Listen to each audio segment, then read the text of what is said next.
Where's Wi-Fi?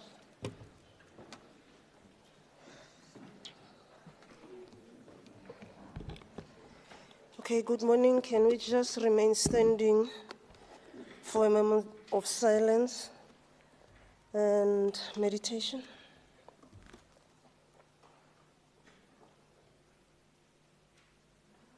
Thank you very much. You may be seated.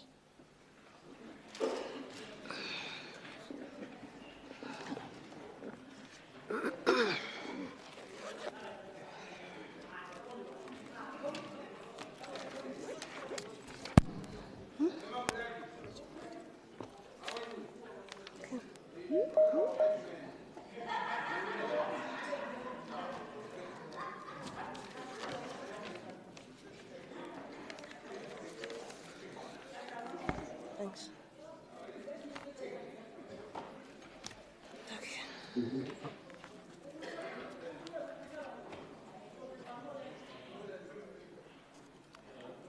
Honorable members, Honorable Premier, members of the Executive Council, members of the Provincial Legislature, the Chief Whip, leaders of political parties, ladies and gentlemen, baagi ba Gauteng, bagolo ba rona dumelang.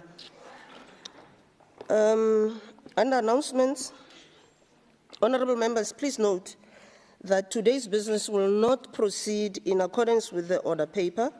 The House will begin with the swearing in of a member of the Patriotic Alliance. And this will be followed by consideration of the following items: nominations for a permanent delegate to the National Council of Provinces, nomination of a representative from the Gauteng Provincial Legislature to the Parliamentary and Provincial Medical Aid Scheme. In addition, the House will prioritize the Transport and Logistics Committee report on the final mandate of the Marine Oil Pollution Preparedness, Response and Cooperation Bill BD10D of 2022. Please also note that question time will be limited in accordance with the standing rules. Okay, let me explain why this is happening. The above rearrangement has been necessitated by the provincial oversight visit with the President. Member Musai has requested that she be allowed to make an announcement. You may proceed, ma'am.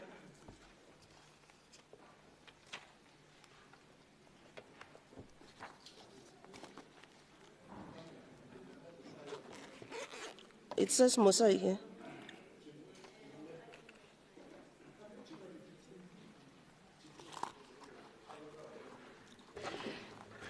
Thank you very much, Madam Speaker. Madam Speaker, on the 21st of June 2025, the African National Congress in Gauteng held a vital workshop on the local government white paper review at the Alberton Civic Center. This program was attended by representatives from various structures and activists within the broader democratic movement. The review process is therefore not merely administrative, it is fundamentally political.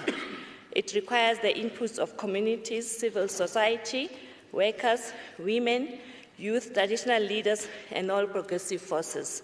For this reason, we urge the people of Gauteng and beyond to seize this opportunity by making submissions to the white paper review process before the closing date of the 30th of June 2025.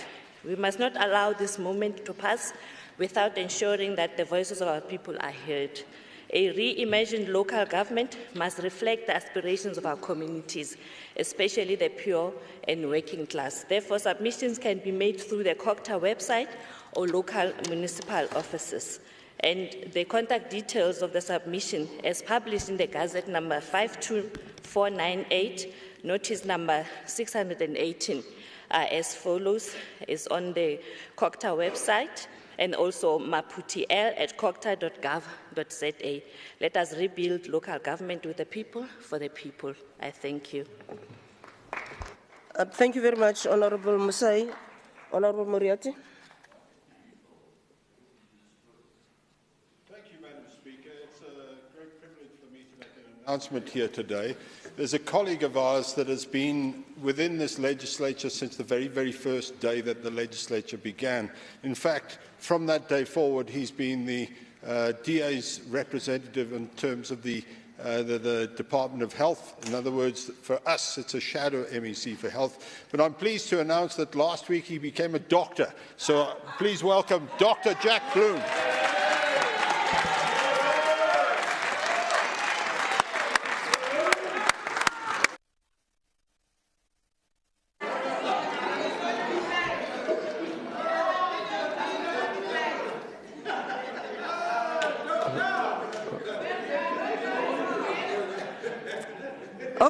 Okay, honorable members.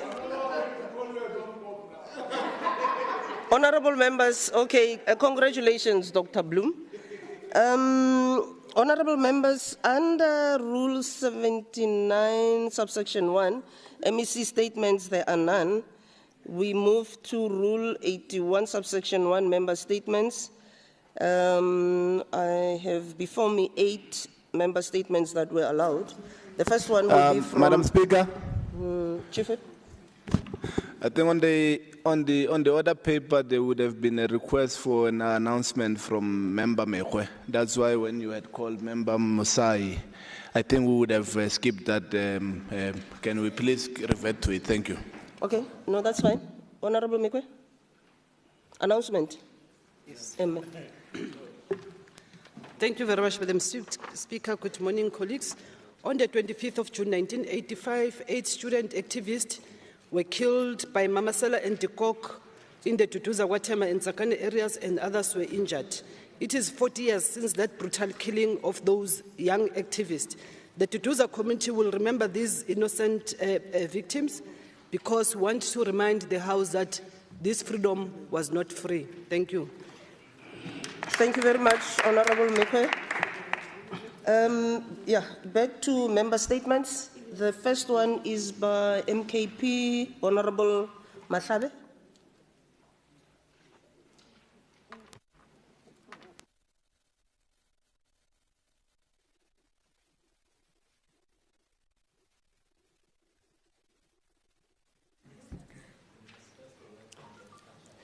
Thank you, Honorable Speaker. Greetings to the MKP President Gedlehlekisa Jacob Zuma, the leadership, the party leader, and the Chief Whip of the MK Party. Honorable House and members at large. Crime has a profound and multifaceted impact on South African citizens, affecting their safety, mental health, and economic well-being. As MKP, we are very much concerned about the violent crimes like murder, rape, armed robbery, and kidnappings. As much as we appreciate slight decrease in the violent crimes in Gauteng, but we are very much concerned about the 15.8% increase in kidnappings. These kidnappings disproportionately affect communities and individuals.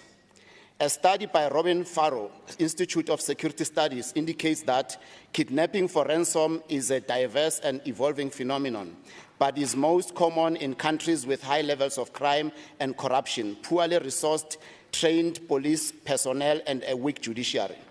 Under South African law, kidnapping includes unlawful or intentional depriving of a person of their liberty of movement. With the increase of kidnappings in our province, we really need to locate ourselves as a government of Gauteng on this Robin Farrow Institute study.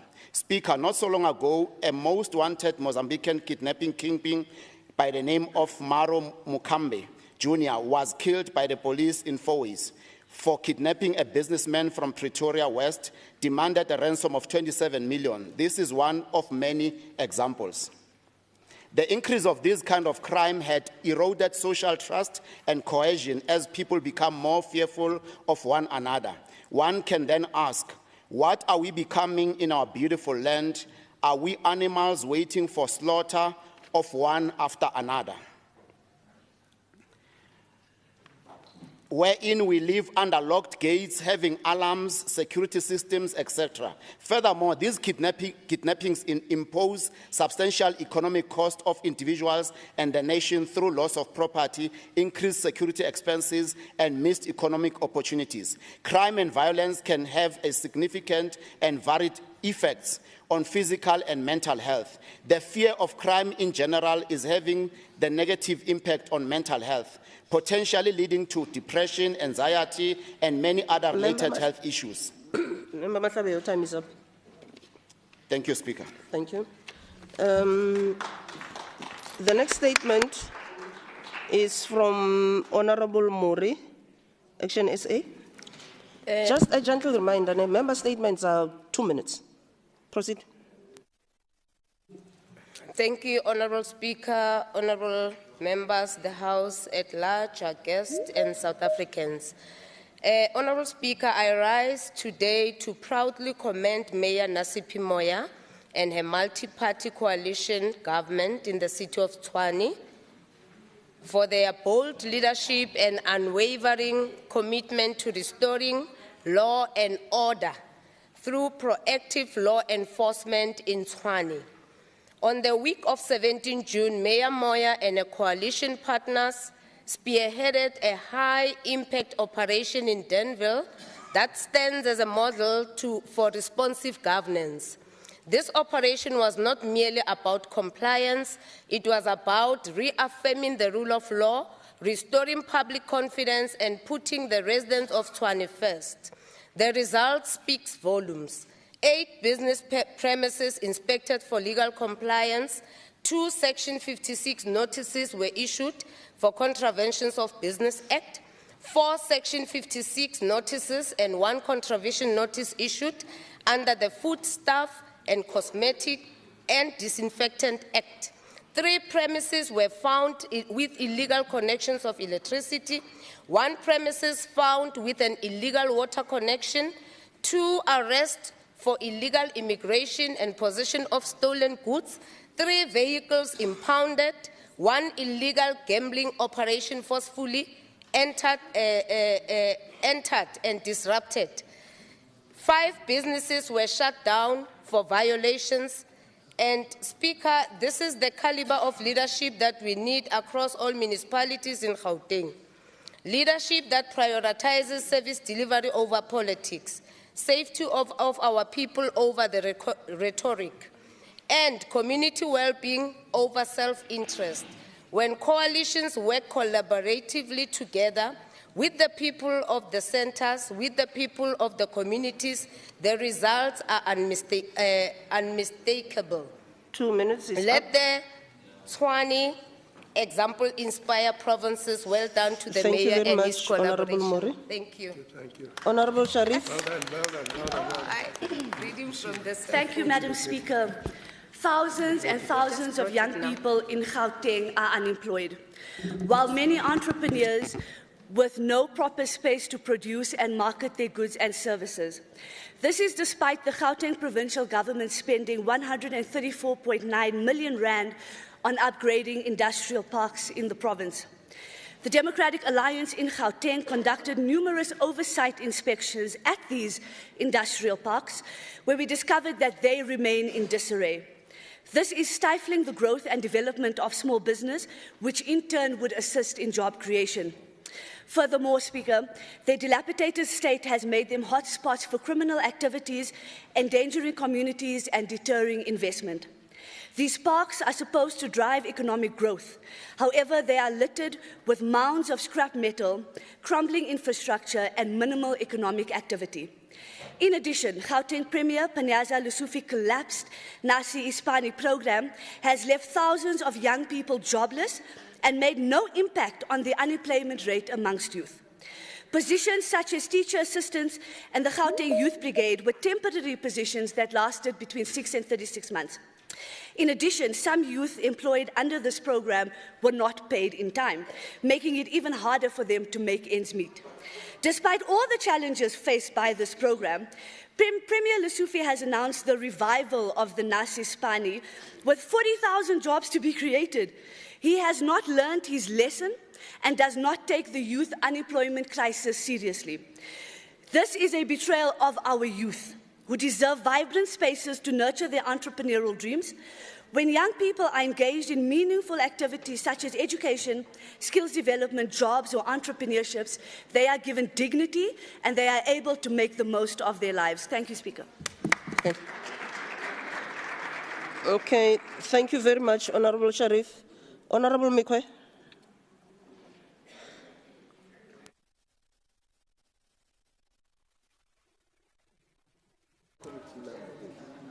Thank you so much, Madam Speaker. I stand on the observed protocols. Recently, the ANC in Gauteng concluded a strategic likhutla from which the organization emerged with a focused master plan and a decisive program of action.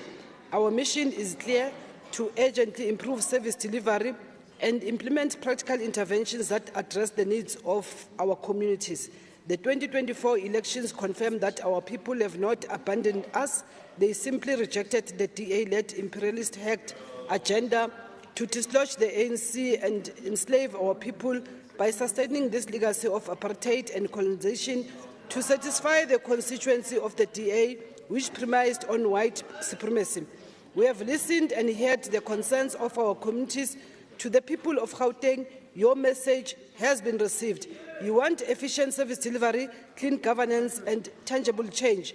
The ANC is listening and acting. The ANC is committed to strengthen the existing strong working relationship within the government of provincial unity. In order to act decisively and prioritize the people of Gauteng, we call on residents to reject the DA's deceitful agenda. Their governance record in Tshwane speaks volumes. Since taking over in 2016, they allowed informal settlements to multiply, neglected basic services, and turned a financially sound municipality into a bankrupt institution. In 8 years, they rotated through 5 executive mayors, clear evidence of chaos and instability. The ANC-led government has already stabilized Tshwane in under 4 months. On water security, we are investing in infrastructure to draw from the Lesotho Highlands pipeline, ensuring a reliable supply for the next 3 years. Regarding procurement, we are also blacklisting non-performing service providers and holding them accountable. With regard to electricity, we are tackling load shedding, transformer theft, and electricity backlogs through a practical energy plan adopted at our Lekgotla. Our crime, we have consolidated municipal resources under SAPS to strengthen coordination.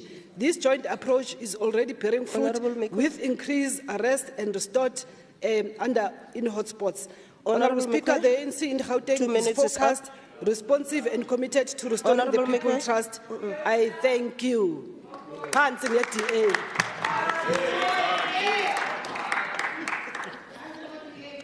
Honourable Masai.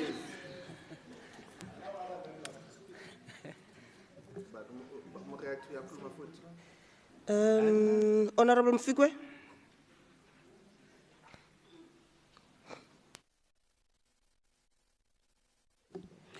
Thank you very much, Madam Speaker. I had actually closed my notes when you said Honourable Musai, because I thought you were done. Standing up on the observed protocols, Madam Speaker, I stand before this August House today to commend the ANC-led government's commitment to equal access to healthcare and education with the official handover of 7 integrated school health program vehicles at Ingweni Primary School in Tembisa. The program underlines our clear determination to reach children directly with crucial primary health care services, particularly in our disadvantaged areas. The ISHP cars are more than mobile clinics. They are the lifeline for thousands of our children in Gauteng's 5 districts of Johannesburg, Tshwane, Ekurhuleni, West Rand, and Sidibeng.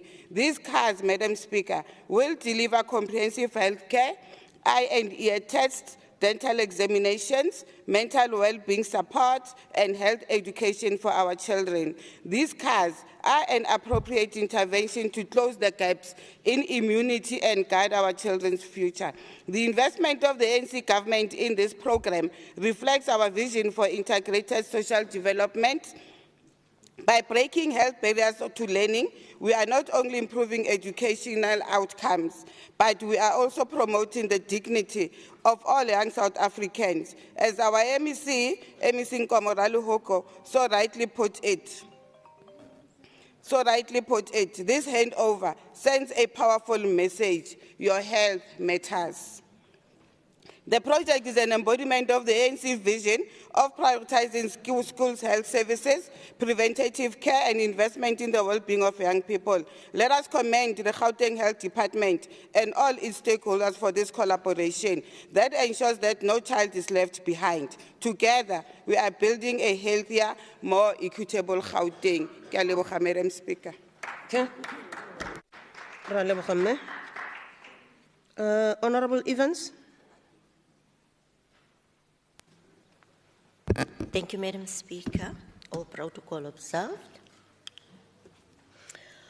Honourable Speaker, today I rise to honour the memory and legacy of coloured political heroes who made immense contribution to the struggle for justice, human rights, and democracy in South Africa. Too often, our national narrative centres only one liberation movement, yet history is far richer, more complex and more inclusive. There were many brave men and women who resisted apartheid, and among them were powerful voices from the coloured community. We remember Reverend Ellen Busak, who became an international anti-apartheid figure. His voice thundered across racial injustice, speaking truth to power, both locally and abroad. We remember Peter Maree, Colin Eglin, Abdullah Abdurrahman, and others who used political platforms to challenge inequality and advocate for dignity and inclusion.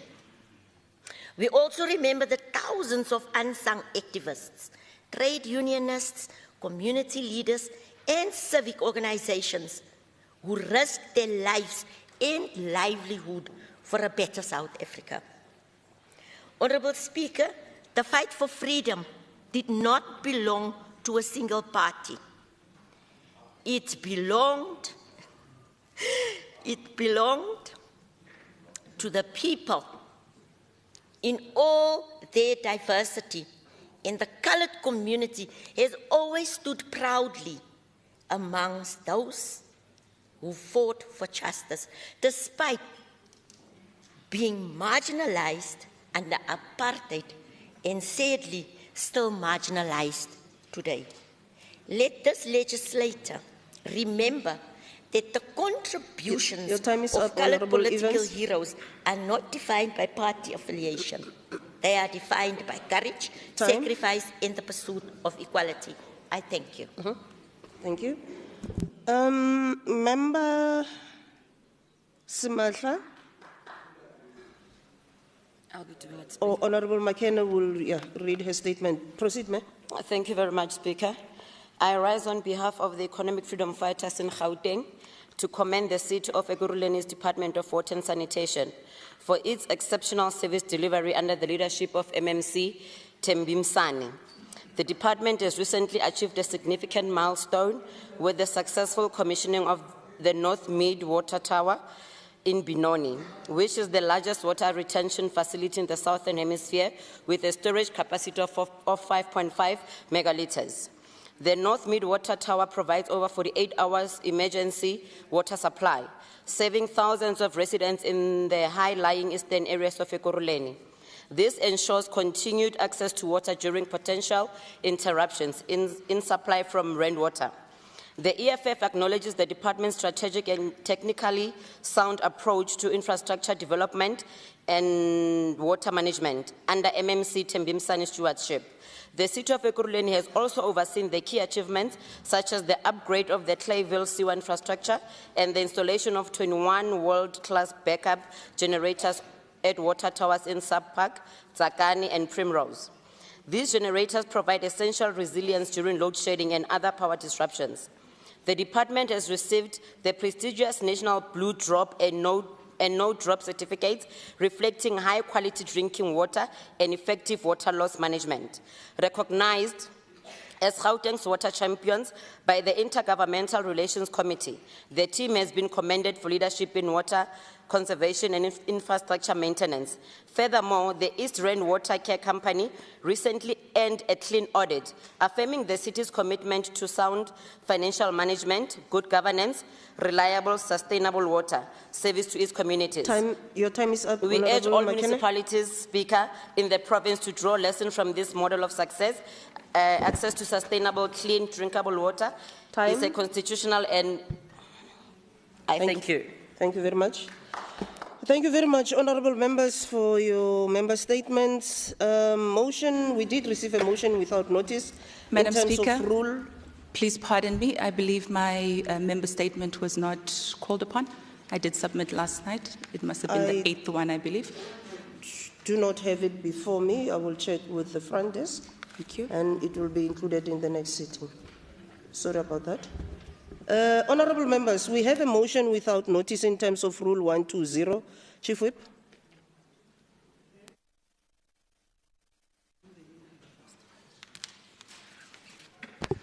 No, thank you very much, Speaker. I think we saw a new member. There's a new member that was announced by Member Maile, who's here maybe.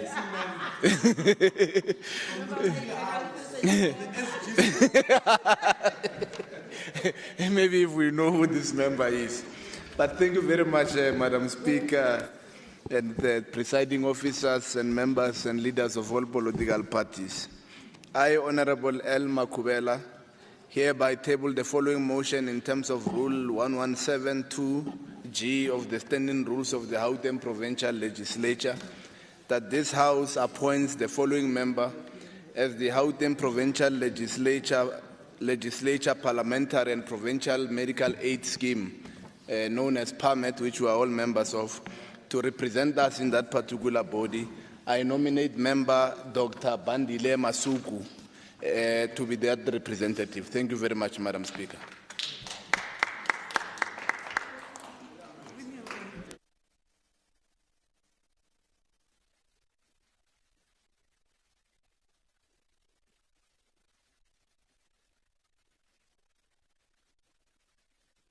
Yeah.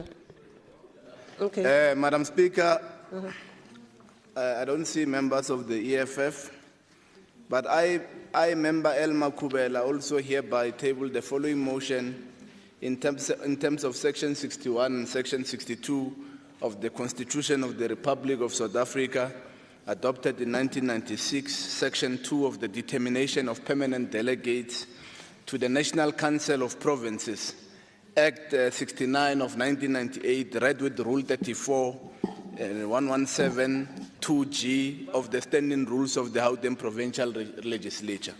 That, Madam Speaker, this House appoints the following nominee as a permanent delegate for the Gauteng Province to the National Council of Provinces, who is a member of the EFF, who is Mr. Makuduele Mampuru. I so propose, Madam Speaker. Okay, thank you very much, honourable members. I need a seconder for the two motions. Pardon, sorry, Madam Speaker, I hate to be a nuisance. I apologize profusely. I'm trying to hold my peace as I sit down here, but I'm unable to. The member statement that I alluded to that was sent last night, and in fact I went to my messages to double check that it was sent. Indeed it was sent, and it involves not only a member of the House in terms of the MEC, but the Speaker as well. And it is very imperative that I read it. The family that has beseeched me to represent them on that behalf is here today, and this matter is an urgent and pressing one. So I beg your indulgence, Madam Speaker. I don't want to disrupt or bring the House into chaos. That is not my intention, but I think it's important that I speak.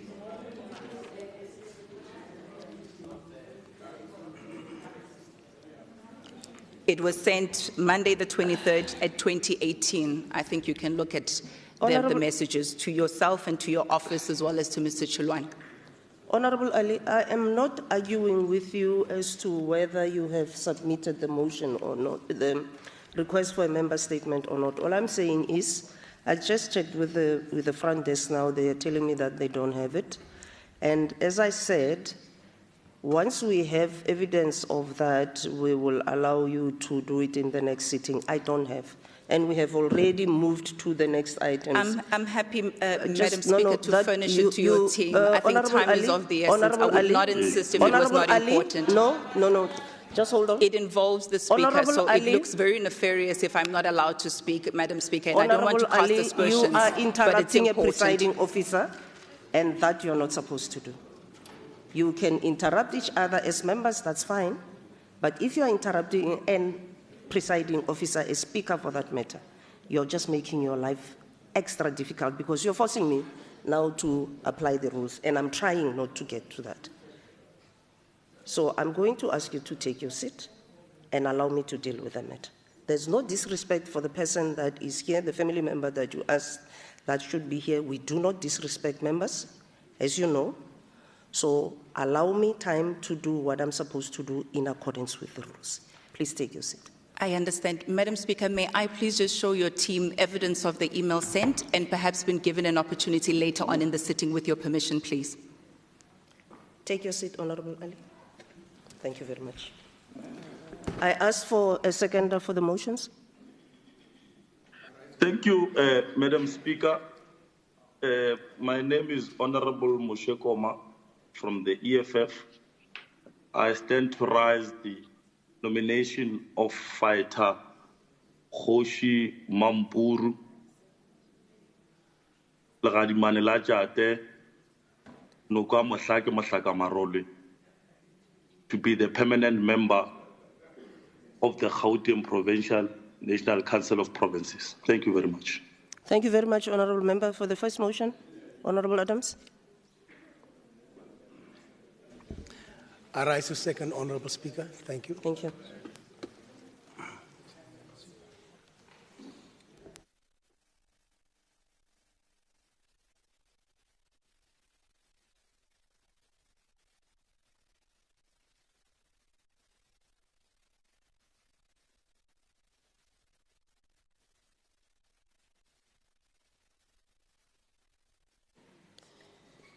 Okay, thank you very much, honorable members.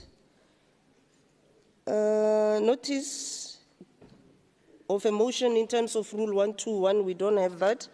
Honorable members, we have in our presence stakeholders, and I'm going to request, much as we welcome the stakeholders, that you be aware, please, of the following.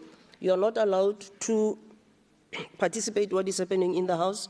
You are also not allowed to take photos of the proceedings. I am pleading with you, please. We also have in our presence as stakeholders, I'm going to try very, very, very hard to pronounce these surnames properly. And these are the guests of Honorable Ncheke from the French Embassy, Mr. Tristan, let me just stick with Retif. I don't want to butcher the first part of the surname, and Ms. O'Reilly. Yeah, those are the stakeholders that I have before me. All of them are welcome, and I have already explained to them how we expect them to behave as our guests. Honorable members, under apologies, there's 2 members who are attending virtually, so I won't necessarily note those as apologies. It's Honorable Nkomorale Khoko and Honorable B. Dlamini. The Premier is also unable to join us because he's with the President, and MEC, Honorable MEC Mamabolo will then be responding on his behalf. Honorable Moody will arrive at 11 o'clock. Oh, okay. Okay, so he's here. Honorable Masilela is not with us due to a family responsibility. Honorable Diacher, Honorable Bosch, Honorable Van Dijk, Honorable Nico Diacher, and Honorable Solim Simanga are also not able to join us due to different reasons. The first 3 is urgent party business. Honorable Nico Diacher is not feeling well. I saw him yesterday. Yeah, he's not well. And Honorable Simanga is on party business. Yeah, that is it for apologies. Speaker. Yes, Honorable Masoleng. Thank you, Speaker. Honorable Maluka is also trying to join online. She's online. She's struggling. Okay. She's trying. No, that's fine. Then, yeah, it's not an apology. We'll just make sure that she is online. Honorable members, I have to swear in, for now, Mr. Evan Botha. Could he come forward for the swearing in?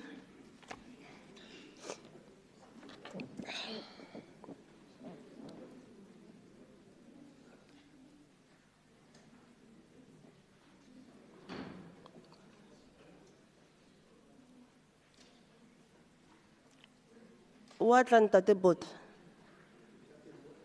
Eh, atle. Rumire mo leloko.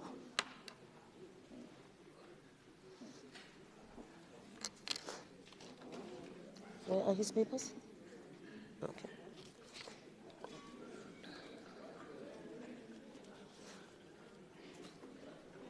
Could you assist him, please, with this? Assist. Okay, Mr. Botha, you're going to raise your right hand. Is it an affirmation or an oath? It's an oath, yes. And you read it out loud, and there's 3 copies. You're going to sign all 3 of them. Proceed. I, Evan Botha, swear that I will be faithful to the Republic of South Africa and will obey, respect, and uphold the Constitution, all other laws of the Republic. And I also solemnly promise to perform my function as a member of the legislature of the province of Gauteng to the best of my ability. So help me. Okay. You are now going to sign all 3 copies, and then I will pronounce you a member. Honorable members, there is someone in the House who has logged on virtually. That is why we are having the feedback. So can that member please log out? That feedback is produced when you are in the House and you log on.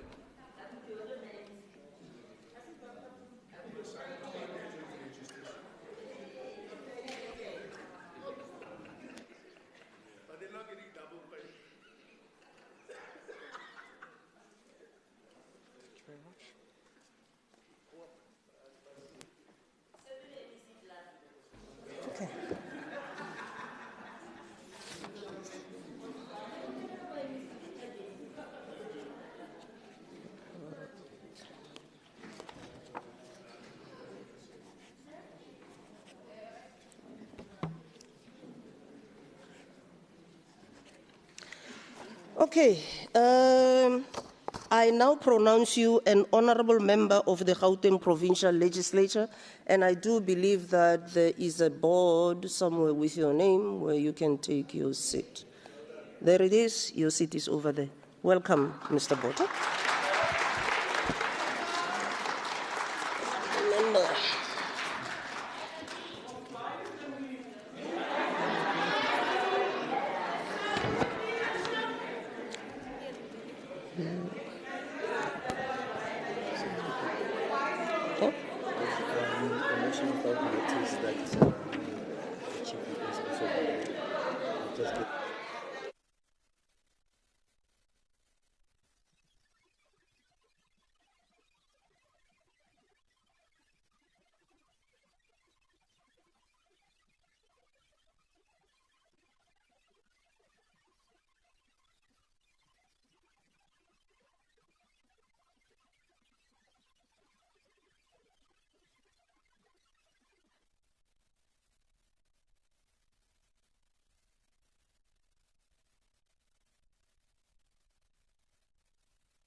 Honourable members, I'm just waiting for proceedings to give Honourable Botha his package.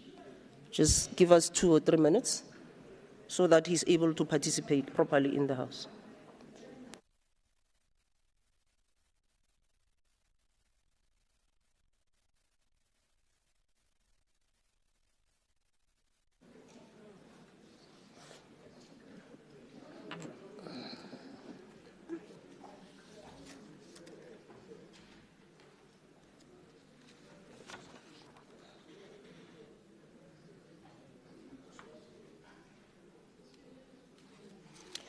Okay, honourable members, the following items were moved forward and they were tabled by the Chief Whip. That is an appointment of a member delegate to the NCOP. That was done and it was seconded.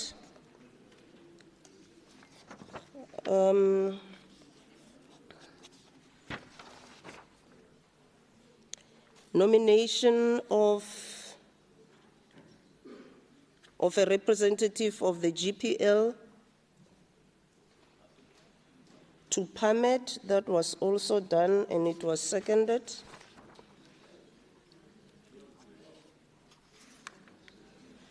Now, the Chief Whip has to table another motion, and we'll do that as soon as he gets into the House.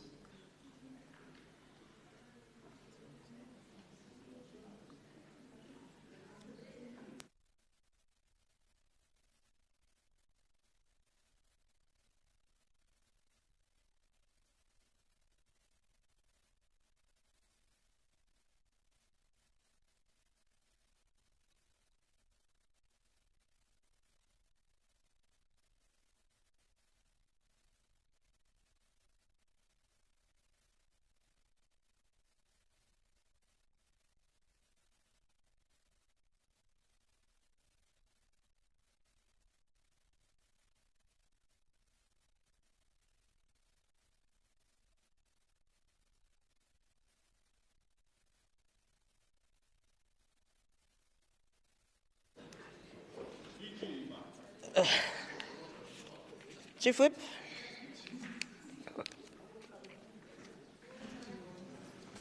No, thank you very much. We welcome Member Botha from the Patriotic Alliance. Let me also deploy directly from the HQ at Luthuli House on Baizani. Let me profusely apologize. I'm outside with the family of the late Mr. Carlos Jeje, one of our artists, very eminent persons in our province. I, Member Elma Kubela, the ANC Chief Whip, hereby tables the following motion in terms of Rule 121 and Rule 122 as follows. That noting that the following order was not programmed for today's House sitting of Tuesday, the 24th of June 2025, that we consider that the consideration of the CSSL third quarter performance report for the 2024-2025 financial year be programmed for today's sitting. Therefore, I request that the House resolves to include all the above mentioned order and report to the orders of today's House sitting of Tuesday, 24 June 2025. Madam Speaker, I so move. Thank you very much. Okay, thank you very much, Honourable Chief Whip. Is there a seconder to the motion? I second. Thank you very much, Honourable Moriarty.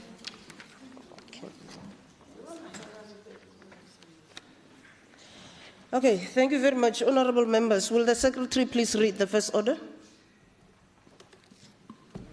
Thank you, Speaker. Petition Standing Committee's fourth quarter performance report for the financial year 2024-2025.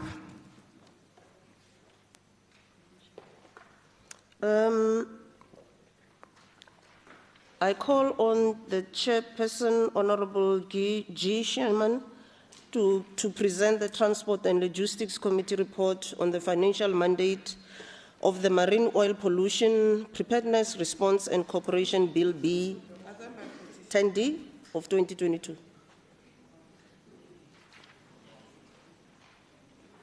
Thank you, Madam Speaker.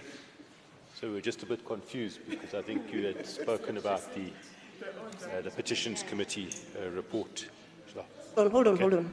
Honourable Chairman, just hold on. Just hold on, thank you. Yeah, your face there told me that something was wrong. Just hold on.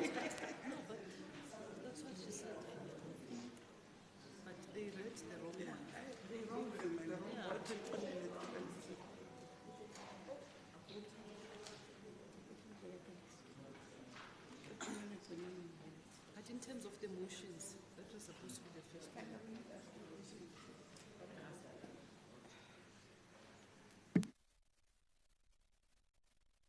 No, Honourable Chairman, we've just been assured that the order is correct. You may proceed. Thank you very much, Madam Speaker. I rise to table the Portfolio Committee on Transport and Logistics final voting mandate on the Marine Oil Pollution Preparedness, Response and Cooperation Bill, B10D-2022. In terms of the process that's been followed, the Acting Speaker of the Gauteng Provincial Legislature, Honourable N.M. Mkhalakaza Manamela, formally referred further amendments on the Marine Oil Pollution Bill to the Portfolio Committee on Transport and Logistics on Wednesday, 11th of June 2025, from the NCOP Select Committee on Public Infrastructure and the Minister in the Presidency.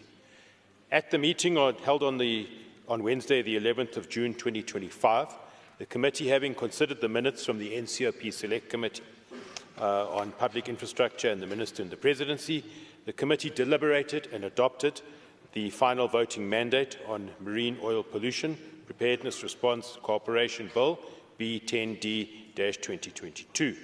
I move to the purpose of the bill. The Marine Oil Pollution Bill seeks to give effect to the International Convention on Oil Pollution Preparedness, Response and Cooperation. This is known as the OPRC Convention. The OPRC Convention was adopted on the 30th of November 1990 and entered into force on the 13th of May 1995. The convention is an international maritime convention establishing measures for dealing with marine oil pollution. Let me just start again. The OPRC Convention is an international maritime convention establishing measures for dealing with marine oil pollution incidents nationally and in cooperation with other countries. In accordance with the OPRC Convention and its annexes, state parties to the OPRC Convention undertake individually or jointly to take all appropriate measures to prepare for and respond to oil pollution incidents. The Convention encourages state parties to cooperate in the following areas of spill preparedness, namely development of contingency plans, equipment stocks, research and development initiatives, training and exercise programs, and appropriate spill notification procedures for shipping. The purpose of the bill is to incorporate into the law of South Africa the relevant provisions of the OPRC Convention. In terms of financial implications, the implementation of the bill, which has an environmental impact in the ocean and coastal regions of the country, is envisaged to likely have an indirect economic impact on the Gauteng province. And finally, the final position adopted by the committee, the Portfolio Committee on Transport and Logistics, supports the principle and details of the Marine Oil Pollution Preparedness Response and Cooperation Bill B10D-2022. I thank you. Thank you very much, Honourable Chairman. Is there a seconder? Honourable Gentile. I second, Chair. Speaker. Okay. I now put the question. All those in favour say yes? Yes. Those that are not in favour say no? Okay, the yeses have it. The report is adopted. Secretary, please read the second order. Thank you, Speaker. Committee for the Scrutiny of Subordinate Legislation's third quarterly performance report for the financial year 2024-2025. Thank you very much. Honourable Mfikwe, could you present the committee's report?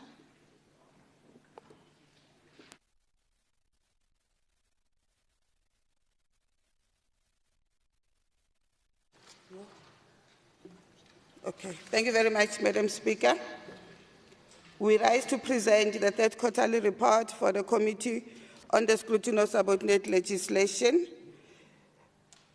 The aim of the report is to evaluate the third quarter performance by comparing the committee's performance against quarterly targets. The report is aligned to the committee's strategic objectives, namely lawmaking oversight and scrutiny as well as stakeholder engagement. Moreover, the report identifies areas of weakness and provides recommendations where necessary. In accordance with the CSSL strategic objectives, the committee's activities unfolded as follows. On lawmaking, in terms of the standing roles, the committee participated in the regulations which are referred by the executive to the CSSL for scrutiny and consideration. In the quarter under review, the committee considered the following regulations. On the 21st of October 2024, the committee convened its meeting to consider the following regulations: the Gauteng Gambling Regulations 2024. Whilst the committee said and noted that in South Africa, there are various forms of gambling, such as casinos, sports betting, limited payout machines, and the lottery, online gambling, and scratch cards. Opportunities to gamble are readily available and may cause some people to become addicted to gambling. Gauteng, as a dominant province in the gambling sector in our country, should take the lead with regards to research and education on the socio-economic impact of gambling. The proposed amendments, Madam Speaker, have been increased by average 6%. The proposed increase was consistent with the 2023-24 financial year amendment. The income that will be generated by these proposed amendments will certainly contribute to the fiscus of the province and thus improve much-needed service delivery needs for our people. In recent years, the committee has consistently noted with concern the lack of public comment on or participation in the making of the regulation. As a custodian of public participation, the committee cannot simply leave this critical responsibility solely to the executive. Therefore, the committee resolved to embark on a stakeholder consultative process to meet and interact with the relevant stakeholders that are directly or indirectly affected by the provincial regulations, which main purpose was encouraging participation in regulation making. We noted that the Gauteng Department of Economic Development made a presentation on the proposed regulations. The committee further received a legal opinion and socio-economic analysis on the regulations, and after satisfying itself on the legality and the socio-economic ramifications, the committee resolved to adopt the report on the Gauteng gambling regulations of 2024. On our oversight and scrutiny role, in the quarter under review, the committee conducted 3 post-legislative scrutiny oversight as follows. Committee quarter under review conducted the 3 on the implementation of the Gauteng regulations on domestic international tours for learners at public schools 2012. The purpose of the oversight, Madam Speaker, was to evaluate the impact of the regulations that were passed in the previous years to ascertain whether they are being implemented appropriately and do not have any socio-economic impact on the citizens or organizations it's meant to regulate. The committee over the past few months has noted with concern the rising number of incidents relating to school trips and tours, most of which have resulted in deaths of learners. A total number of 5 deaths were reported from March 2023 to April 2024 in various schools across our province. These schools would include Kwagafontein Primary School in Gauteng West, Queenswood Primary in Tshwane North, Davidson Skills School in Ekurhuleni North. This matter was particularly concerning to the committee, as it has in 2012 passed regulations meant to cap and minimize such incidents. A full detailed oversight report on the findings and recommendations will be presented to the House.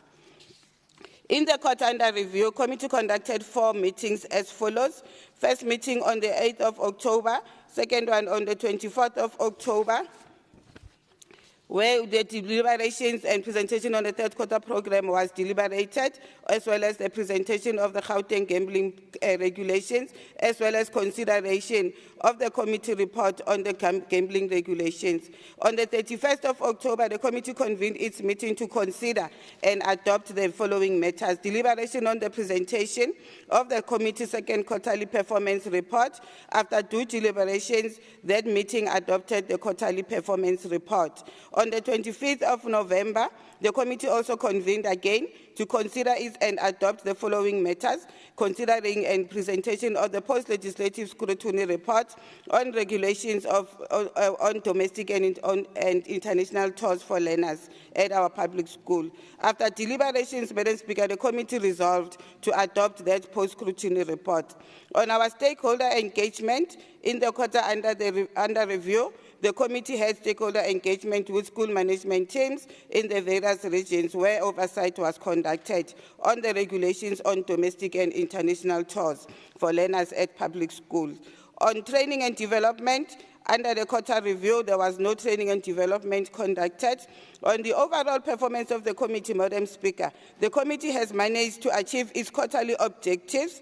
On lawmaking, under review, it is about the gambling regulations. On oversight is the consideration of the post-scrutiny legislative on the Gauteng regulations and domestic and international tours for our learners in our public schools.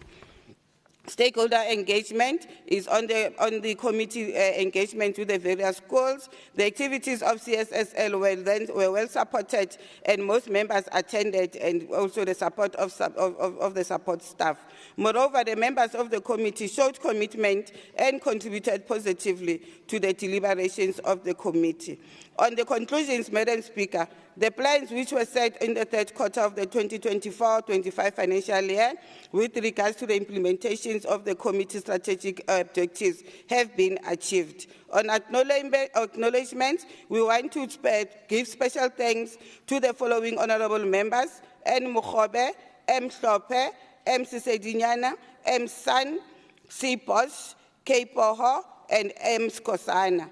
The committee would also further like to thank the following support staff for their dedication: Group Committee Coordinator M. Vaz, Senior Researcher N. Dlamini, Committee Coordinator C. Sinoko, Committee Researcher S. Buthelezi, Committee Administrator L. Lamola, Manager Proceedings R. Chilwane, Principal Table Assistant K. Khositebe, Manager NCOP Legal S. Mngube, Senior Information Officer N. Nklebi, Communications Officer T. Mashifani, Hansard Recorder S. Baloi, and our Service Officer P. Klimba. On the adoption, Madam Speaker, after due deliberations, the committee hereby tables to this August House its third quarter performance report of 2024-2025 financial year for adoption. In accordance with Rule 164, the committee thus presents this report to the House and recommends its adoption. Thanks, Madam Speaker. Thank you very much, Honourable Mfikwe. May I rise in terms of Rule 77, Sub-Rule 5, please? 77. Proceed.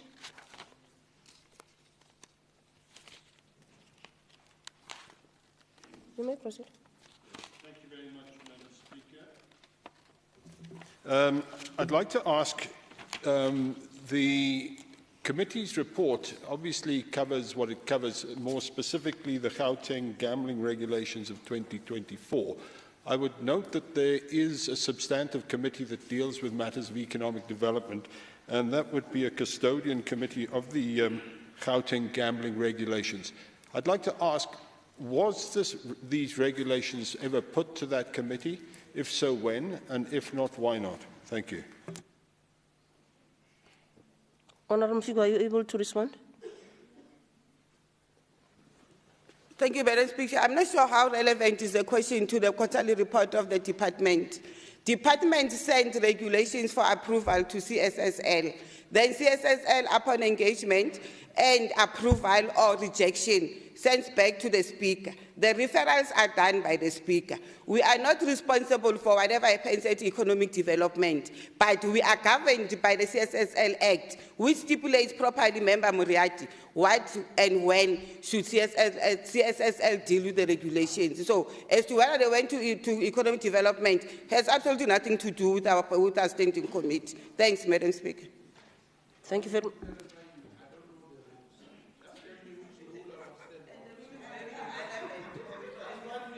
Honourable members, the rule was relevant and the question was responded to. Is there a seconder?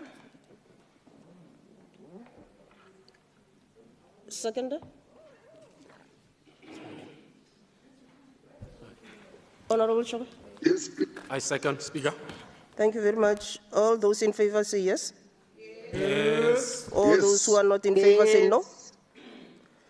Okay, the yeses have it and the report is adopted. Secretary, please read the third order. Thank you, Speaker. Committee for the Scrutiny of Subordinate Legislation's fourth quarter performance report for the financial year 2024-2025. Honourable Mfikwe. Thank you very much, Madam Speaker. Standing again on the observed protocols, we present to the House the fourth quarterly report, performance report for 2024-2025. We introduced the report by indicating that the aim of the report is to evaluate the quarterly performance by comparing committee's performance against the set targets for the quarter. The report is aligned with the committee's strategic objectives. On the committee activities, in accordance with CSSL strategic objectives, the committee activities unfolded as follows. On lawmaking, in terms of standing role of the legislature and CSSL, regulations are referred by the executive to the CSSL through the Speaker for scrutiny and consideration. In the quarter under review, the committee considered the following subordinate legislation. On the 13th of March 2025, the committee convened to consider the Gauteng Provincial Road Traffic Amendment Regulation. The committee noted that the law requires that every motor vehicle that is operated on South African roads and must be licensed, unless such a vehicle is exempted from licensing. Annually, motorists receive renewal notices reminding them about licensing of their vehicles. This responsibility lies with the respective owners to ensure that the motor vehicle is properly licensed. The Gauteng road traffic regulations annual adjustments are crucial in order to raise the fiscus of the Gauteng provincial government. This will allow the Gauteng provincial government to deliver quality services to the citizens of Gauteng. Annually, the Department of Transport and of Roads and Transport is required, in terms of the Road Transport Act of 1997, to make amendments on the fees payable in order, amongst other, to generate much-needed revenue for the province of Gauteng. That is the most populous province in our country. Committee further noted that the department was only adjusting Schedule 2 of the regulations, which pertains to vehicle registration and licensing. The proposed regulations are increased by an average of 5.5 to 6%, which was consistent with the previous annual fee adjustment. Moreover, the department was then requested to outline the public participation processes that were undertaken and outline whether comments from the public were considered when finalizing the draft regulation. The consistent and timeless tabling of the annual fee adjustment regulation by the department was commendable, as this ensured that the fiscus of the province was not impacted by unnecessarily late tabling of such important regulation. The Gauteng Department of Transport and Roads and Transport made a presentation, Madam Speaker, on the purpose of the regulations. The committee further received a legal opinion and socio-economic analysis on the regulations, and after satisfying itself on the legality and the socio-economic ramifications, after due deliberation, the committee was satisfied with the Gauteng Provincial Road Traffic Amendment regulations tabled was in line with the legislative drafting conventions within the scope and purview of the above legislative framework. The committee further noted that the regulation passed the constitutional matter. However, Madam Speaker, the committee was not satisfied with the public participation conducted and therefore resolved to note that the regulations and request that the department should reconduct the public participation processes, again to solicit more input from the public and to come back to retable the regulations to the committee. On our role on oversight and scrutiny, in the quarter under review, the committee conducted 2 post-legislative scrutiny oversights. These oversights were conducted on the implementation of the Gauteng gambling regulations. The purpose of the oversight was to evaluate the impact of the regulations that were passed in the previous years and to ascertain whether they are being implemented appropriately and does not have any socio-economic impact on citizens or organizations that it meant to regulate. The committee noted that the post-legislative scrutiny on the gambling resolution was necessitated by the handover report of the previous 6 legislative CSSL committee, which recommended that the 7th legislature CSSL committee should continue with the work that has been started within the gambling sector regulations, but due to insufficient time, that work was not finished. The various stakeholders in the gambling sector was visited with a view of familiarizing ourselves with the issues plaguing the sector, and also enhancing the report of the previous committee with a view of presenting such a complete report to the department for proper implementation. The work was then started by the previous committee was viewed as very important to amending the legislation in the gambling sector. The committee then engaged with 2 gambling stakeholders, namely 4 Racing and UMA Africa Gambling Techniques. A full detailed report, Madam Speaker, on the findings and regulations will be considered and adopted for the committee in this financial year. In the quarter under review, the committee then conducted 3 of its own meetings. On the 11th of February, the committee convened to consider and adopt the first term program as well as to deliberate and adoption of the committee's third quarter performance report.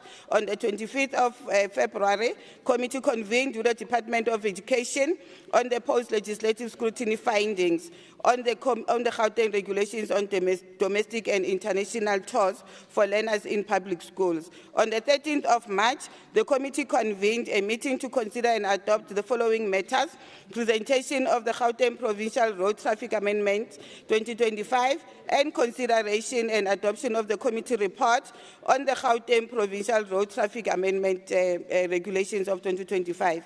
After due deliberation, the committee resolved that the regulations and requested that the department reconduct the public participation process again to solicit more input from the public and come back to retable the regulations to the committee. On our task for stakeholder engagement, the court under review, the committee had stakeholder engagement with 2 stakeholders from the gambling sector, the For Racing and UMA Africa Gambling Techniques. Training and development, there was no training and development conducted in this quarter, Madam Speaker. On the overall performance of the committee has managed to achieve its quarterly objectives on lawmaking, oversight and scrutiny, as well as on stakeholder engagement, as set out in our annual performance plan. On lawmaking, in the court under review, the Gauteng gambling regulations were tabled and referred to the Committee for Scrutiny and Adoption. Madam Speaker, oversight and scrutiny, the committee considered matters relating to the post-legislative scrutiny on the Gauteng gambling regulations. Stakeholder engagement, we did indicate that we had met the 2 stakeholders. The activities of CSSL were well supported and attended by most members and support staff.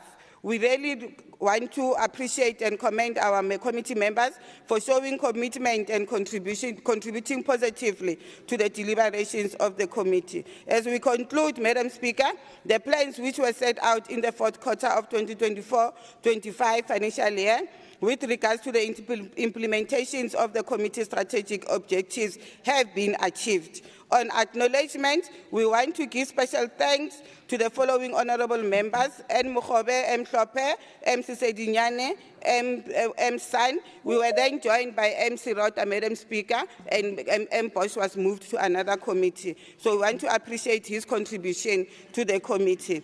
K. Poho and M. Skosana. The committee would further like to thank the following staff members for their dedication. We did indicate in the previous report, Madam Speaker, we want to move that our staff is really being supportive and we appreciate them.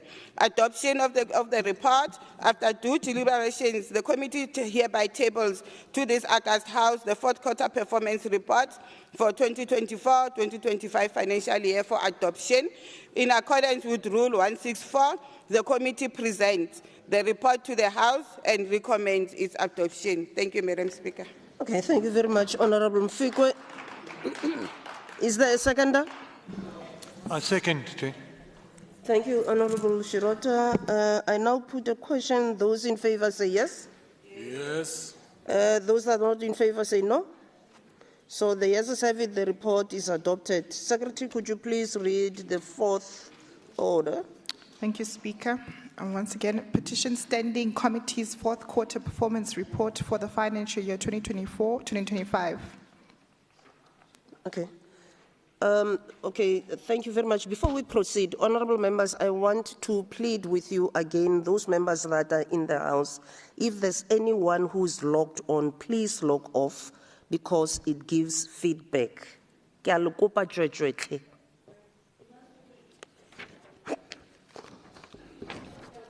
I now call on Honourable Gentile to present the report.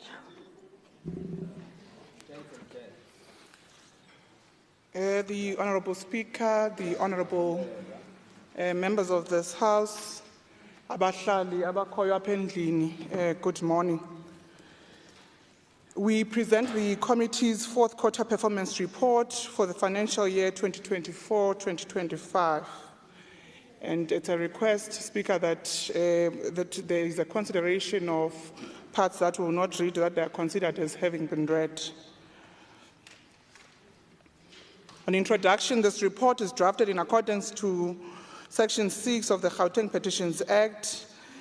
The basis of the quarterly reporting is also produced in compliance with Rule 61, Sub-Rule 1B of the House Standing Rules. Additionally, this report is complied using the guiding principles and content elements set out in the Standing Rules of the Gauteng Provincial Legislature. The report, therefore, includes an overview of the committee's performance during the quarter under review. An executive summary: this quarterly performance report serves as an account of the committee's activities and performance for the fourth quarter of the financial year, covering a period from 1st January to the 31st of March 2025. It is to be noted, though, that the program of the legislature only began towards the end of January, therefore giving the fourth quarter 2 months to do its work. The report provides an overview of all activities undertaken by the committee during the reviewed quarter to addressing concerns raised by petitioners and fulfilling its mandate effectively. In the fourth quarter, the committee adopted 98 new petitions, of which 94 were RDP housing petitions that were bulk referred to the Provincial Department of Human Settlements. The adopted petitions were forwarded to relevant authorities for investigation and reporting as outlined in Section 7 of the Gauteng Petitions Act. These new petitions have now added to the existing ongoing 113 petitions that are still awaiting progress reports, essentially for their resolution. And as a result, the total number of ongoing petitions pending reports from authorities are now sitting at 411. The report further evaluates the responsiveness, efficiency and effectiveness at which the petitions referred to the relevant authorities were resolved. It also identifies areas where there were potential efficiency improvements to be made in the processing of these petitions, including alerting authorities on all new petitions received. Lastly, the report looks at the challenges the committee encountered with authorities' responsiveness on these petitions. And in addition, a systemic weakness related to entry and handling of petitions from municipalities to provincial government and departments. Want the House to note that the closure of petition is informed by various variables which the committee sometimes does not have control over. Everyone in the accountability ecosystem has a role to play in serving people of Gauteng. Crucial to the closure of petitions are the reports from the responding authorities. Moreover, to strengthen oversight, responding authorities need to factually complete the petitions management section of their quarterly reports that they submit and present to different portfolio committees at the Gauteng Provincial Legislature. None of the authorities in this quarter factually completed the petitions management section, therefore obscuring the reporting to the portfolio committees. The Department of Education did not report accurately. Neither did the Department of Human Settlement, nor did the Department of COGTA, and this action therefore blindsides the legislature on their reporting obligation. The petitions considered during the fourth quarter, the committee's primary role is to receive and process petitions for consideration and then send to different responding authorities. On petitions adjudicated, the committee is responsible for receiving petitions on a wide range of issues related to service delivery. During the reporting period, a total of 13 submissions was prepared and presented to the committee's review. Following a consideration and discussion, the committee approved 4. This does not include the 94 balkanized referred petitions to the Department of Human Settlements, which are RDP related. This data segregation is informed by the standing resolutions by the committee to bulk refer submissions that are accompanied by the identified supporting documents on RDPs. These submissions were officially adopted by the petitions, while the 9 were rejected. The adopted petitions were forwarded to responding authorities and were indicating the following petitions that were adopted.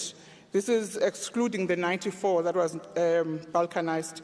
The request for a school and solar transport in Aslan Park, the request for brick and mortar classroom in Rhodeport Primary School, the lawlessness in North Vegan Midrand, 94 RGP that were indicating, and 1 menstrual health and wellness leave, which was then referred to the NSOP. The inadmissible petitions Those which did not meet the requirements are found to be inadmissible. During this reporting period, there were 9 submissions that were rejected by the committee because their complaints fell outside the scope of the committee, and some because there wasn't sufficient information that the committee could work on. And we are indicating below those 9 petitions. On committee activities, committee meetings. During the quarter under review, the committee held 3 meetings. These meetings were specifically focused on examining and evaluating new petitions that had been submitted for consideration. On public engagement, in carrying out its mandate, the committee engaged with communities to ensure accountability, access to service delivery, address concerns, and evaluate government program implementation. The committee conducted petitions hearing on the 15th of March to facilitate public participation to ensure that communities' grievances submitted through the petitions are addressed by relevant authorities. These hearings aim to track progress on previously submitted petitions and provide petitioners with direct feedback. In line with the nature of the petitions, the following departments and municipalities were invited to respond: the Department of Economic Development, the Department of Human Settlement, City of Johannesburg, and the City of Ekurhuleni.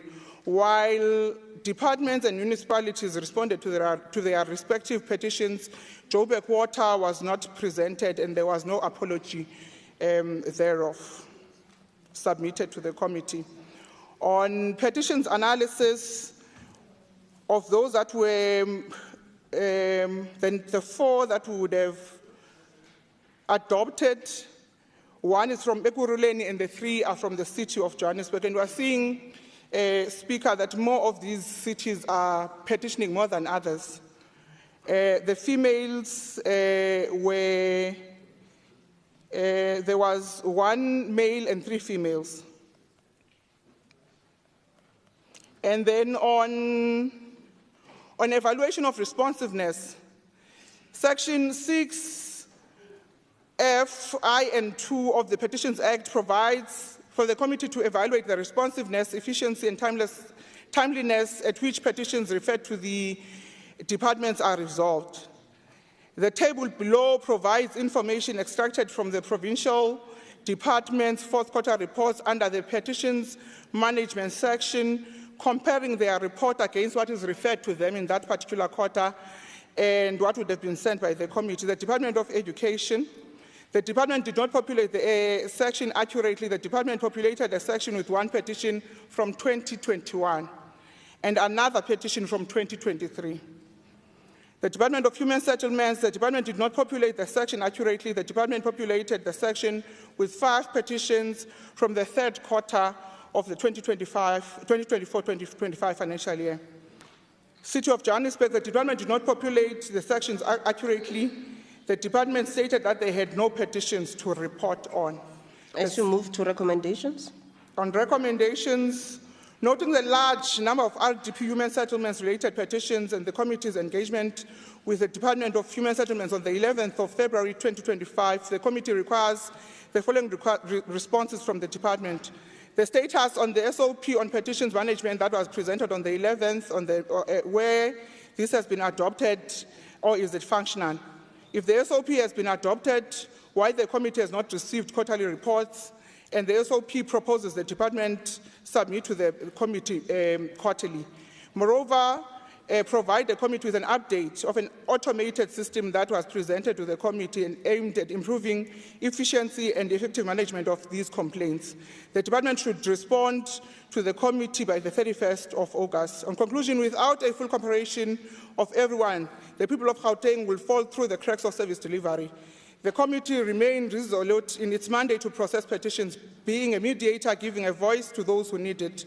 The committee will continue to mainstream fairness and consideration in its work to ensure that petition processes is made accessible to the widest range of people, and will continue with its commitment to strengthen transparency and accountability through the most effective tool available. On acknowledgement, I want to acknowledge all committee members and the support staff that is forever present. And on adoption, in accordance to Rule 161, the Petition Sending Committee hereby presents the report for consideration and adoption. Thanks, okay. Speaker. Okay, thank you very much, Honourable Gentile.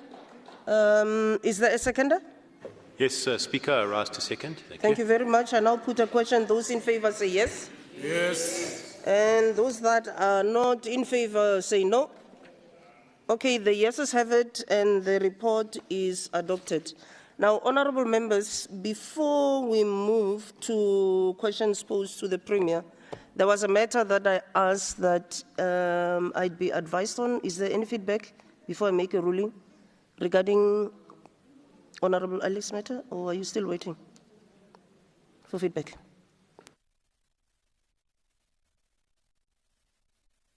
Okay, they're still waiting for feedback. You may have to make a ruling, but that's fine. Honourable members, I now request Honourable E. Muri to read the first question to the Premier. Remember that Honourable MEC Mamabolo is going to be responding on behalf of the Premier. You may proceed, Ma'am. Okay, thank you very much, Speaker. With regard to the moratorium on freezing of positions in Gauteng Department of Health, which has caused severe staff shortages in clinics and hospitals, compromising the healthcare quality and overwhelming workers. Many patients are dying due to negligence. Given the critical role of this department, can the Premier address the following questions? What alternative solutions has the Premier, working together with the MEC for Health and Wellness, has considered to address the epidemic staffing shortages across hospitals and clinics of Gauteng, particularly funded positions? Does the Premier believe that uplifting the moratorium on freezing of positions will enable the department to fill critical vacancies and enhance the overall quality of care and may reduce costs of litigations? Does the Premier, does the Premier also believe that uplifting this moratorium, it will enable hospitals and clinic staff to have more manageable workloads, improve staff morale, results in better patient outcomes, and increase patient satisfaction? And lastly, if so, would the Premier consider motivating for the urgent uplifting of the moratorium on freezing of posts, especially in the Gauteng Department of Health, by end of June 2025? I thank you, Speaker. Thank you very much, Honourable Muri. Honourable MEC Mamabolo.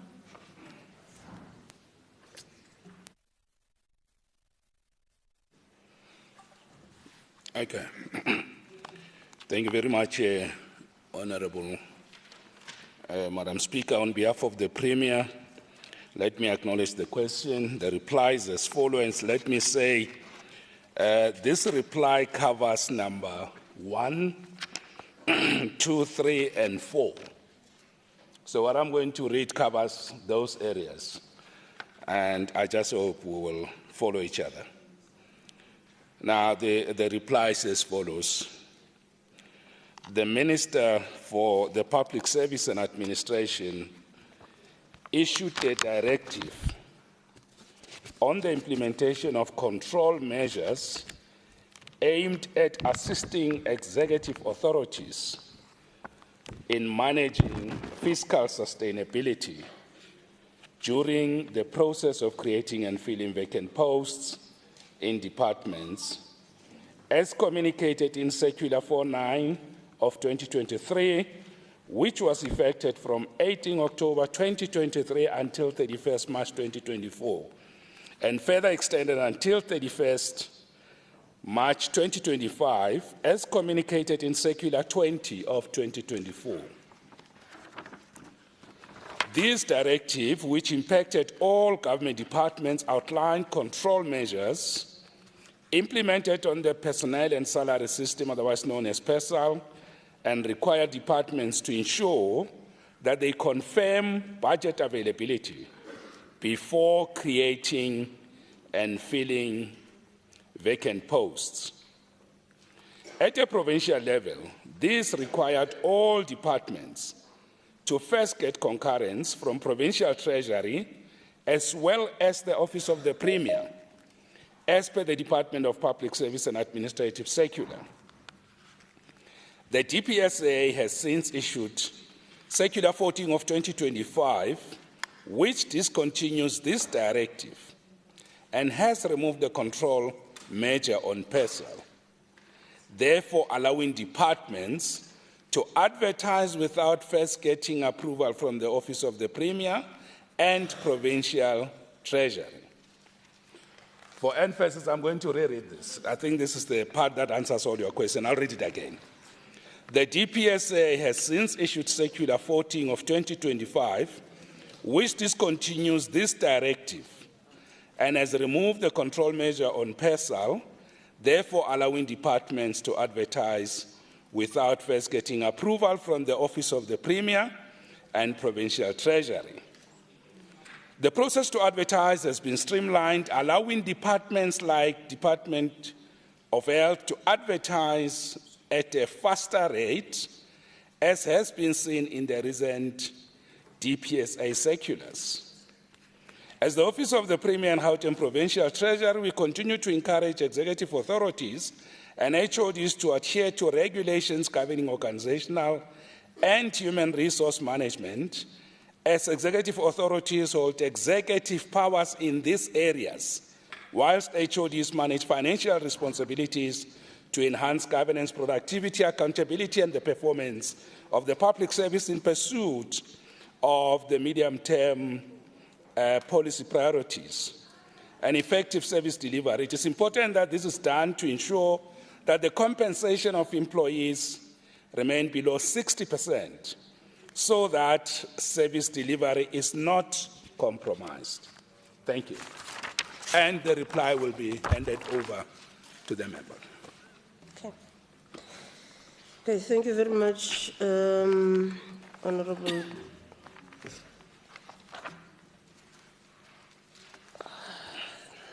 Honorable MEC, I just want to get to the right page.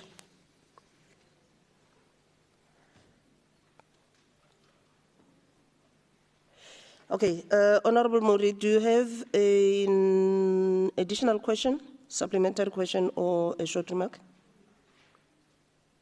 Thank you, Speaker. It's just a comment to say thank you very much. We were not informed as a committee that the moratorium has been uplifted, hence the question. But it is actually encouraging, because you can imagine health, we deal with, matters of life and death.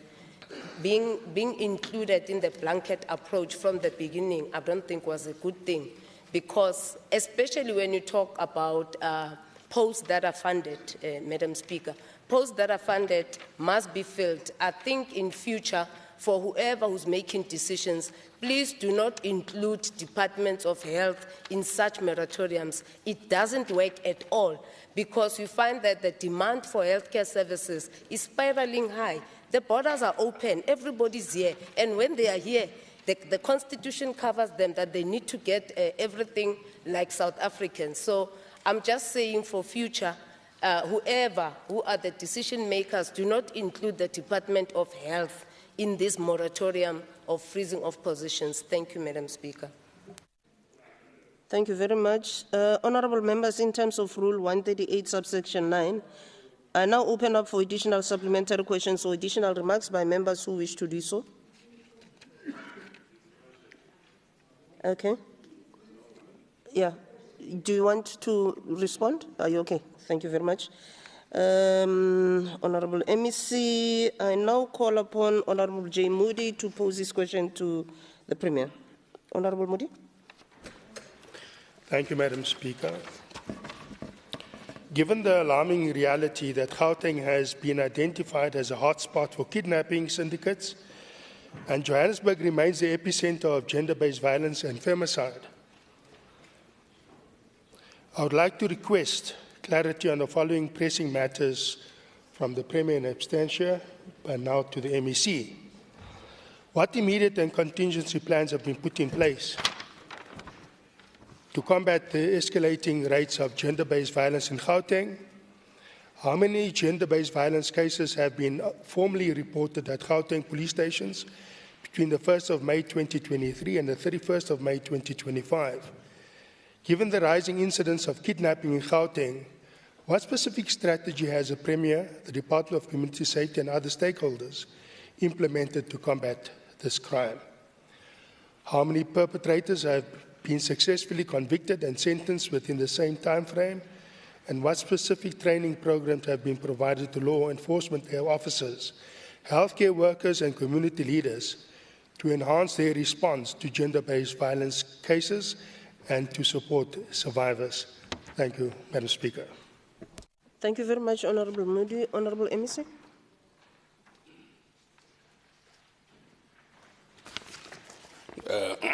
Good morning to you, Honourable Madam Speaker. And let me acknowledge the question on behalf of the Premier.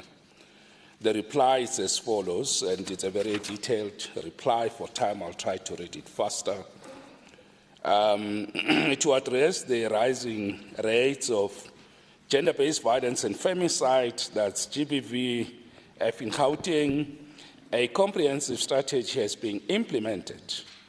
This includes intelligence-driven awareness campaigns, targeted radio stations, discussions with local communities, structured engagement at taxi ranks to foster dialogue, collaboration with social crime prevention units in schools, and organized debates on gender-based violence within church communities. These efforts aim to enhance awareness, encourage proactive community involvement, and strengthen support systems to combat GBVF effectively. SAPS has prioritized the capacitation of the top 30 high-contact crime stations in Gauteng, which are identified based on high incidences of violent crimes, including GBV and crimes against women and children. To enhance accessibility and specialized service delivery, SAPS has implemented GBV desk and victim-friendly rooms or alternative rooms at 145 police stations across Gauteng. The desks and rooms serve as a first point of contact for victims, ensuring streamlined reporting processes and referrals to support services. The GBV desks and VFRS are staffed by officers trained in handling GBV, domestic violence and child-related cases with sensitivity and professionalism, and in partnership with strategic stakeholders, psychosocial services are provided to victims in the VFRS. To bring policing services closer to vulnerable communities, SAPS is deploying mobile police services in areas with limited access to permanent police facilities. These mobile units provide immediate reporting mechanisms, victim support, and visible policing, ensuring that remote and underserved communities are not excluded from critical services.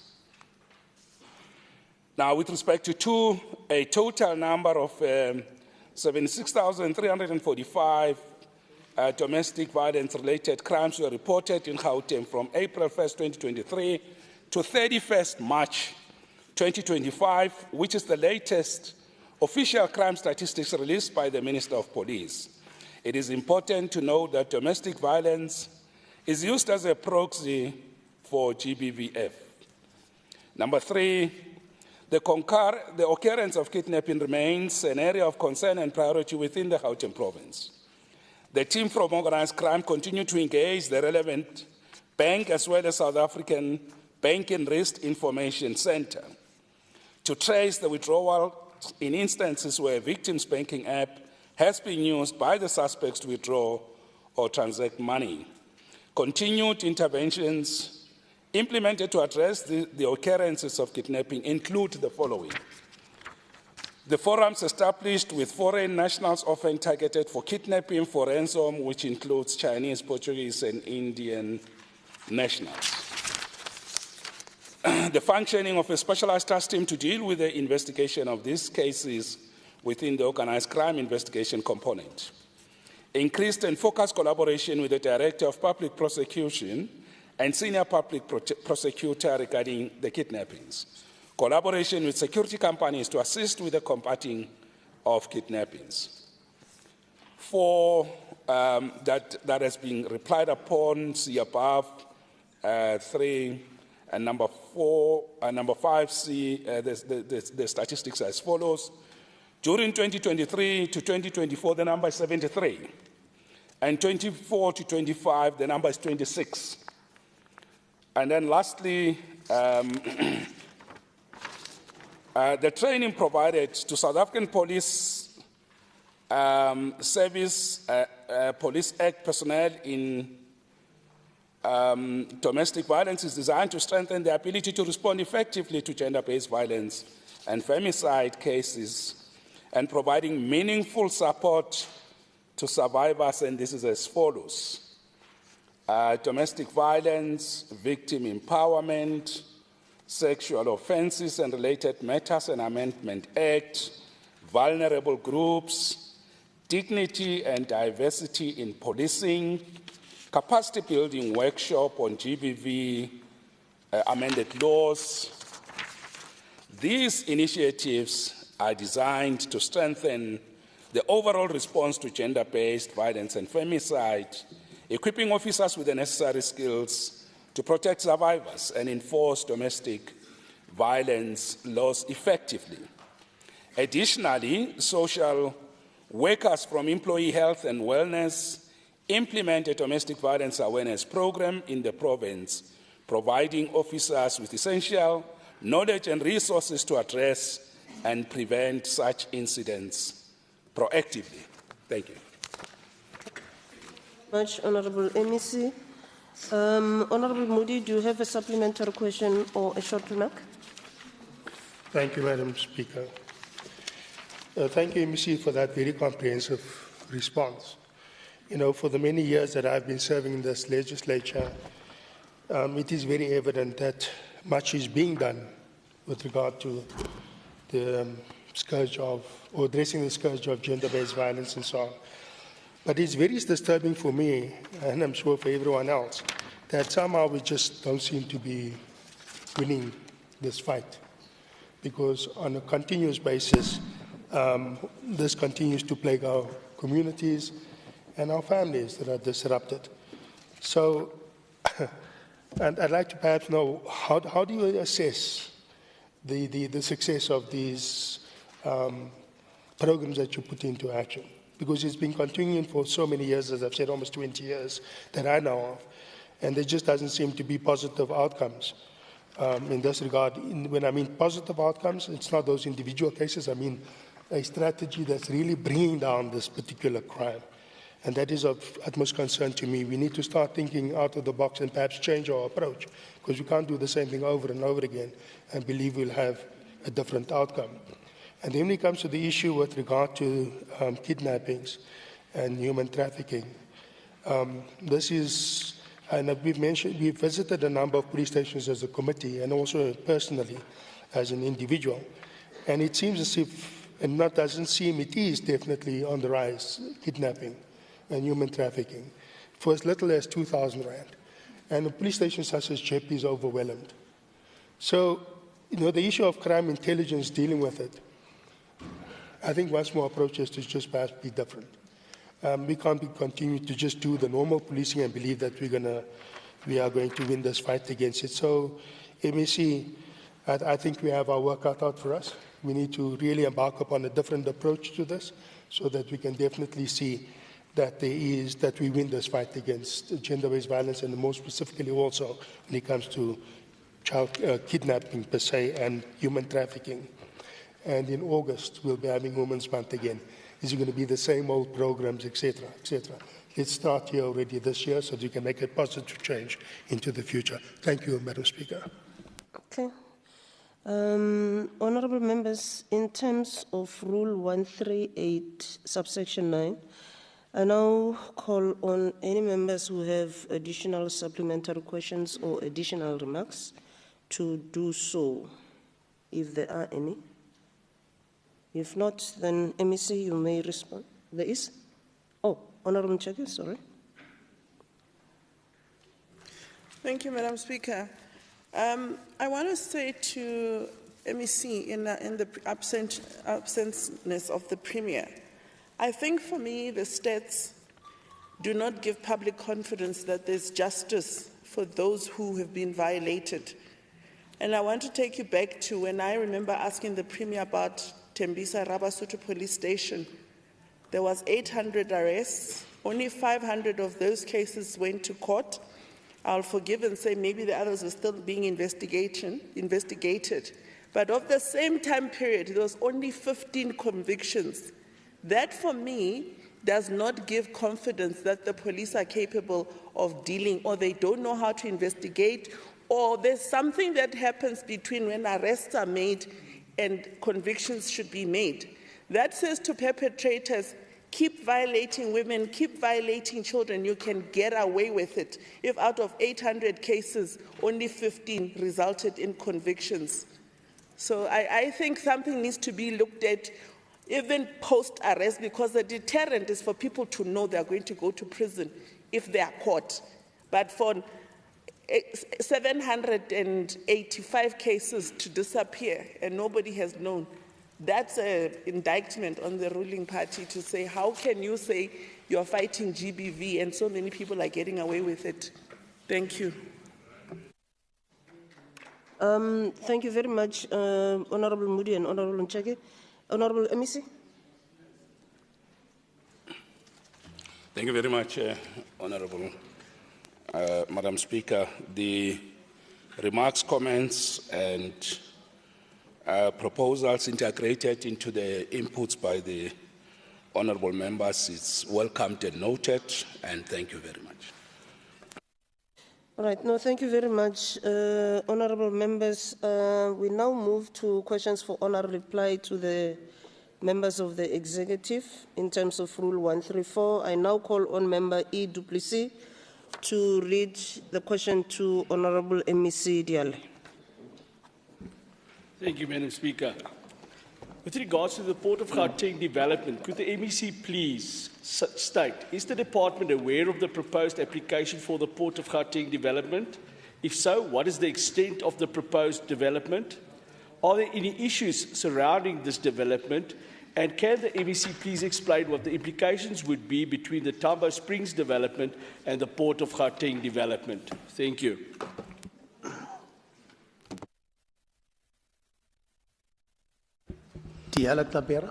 Thank you very much, and good morning to you, Chair of Chairs.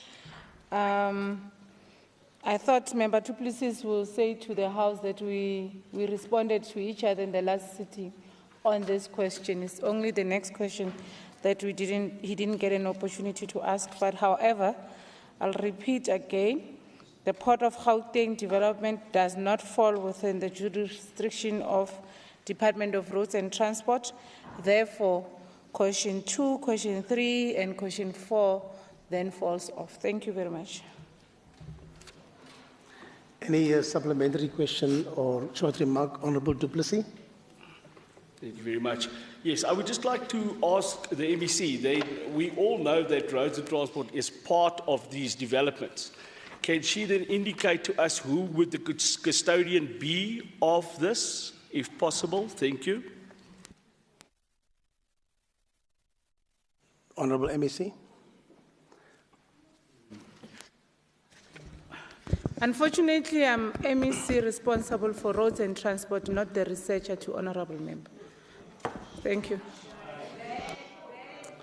Thank you. Honourable members, honourable members, for your attention, as we've transitioned from the Speaker,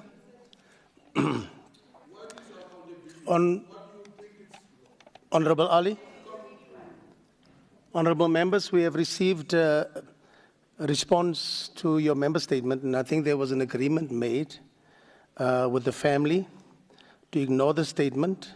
There's no need for for the Speaker to read it, and that we should leave it at that. Thank you, Honourable Ali. That is the response that we got. Honourable members, we have 39 questions. 3 is withdrawn. We only have 2 hours, and that always spells problems for us. But in the 2 hours, I would ask that we reach a consensus that regarding Rule 134, that we only ask the proponent of the question to ask supplementary questions or short remarks.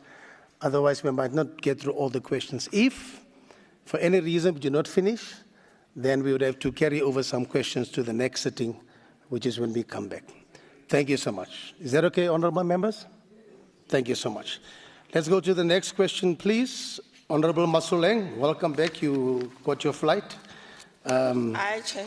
MEC Roads and Transport. What happened please. late? Thank you. Thank you. Good morning, Chair. With regards to the resumption of the R82 road project, the department has recently announced that the project will be fast-tracked after the previous engineering consultant contract was terminated due to poor performance.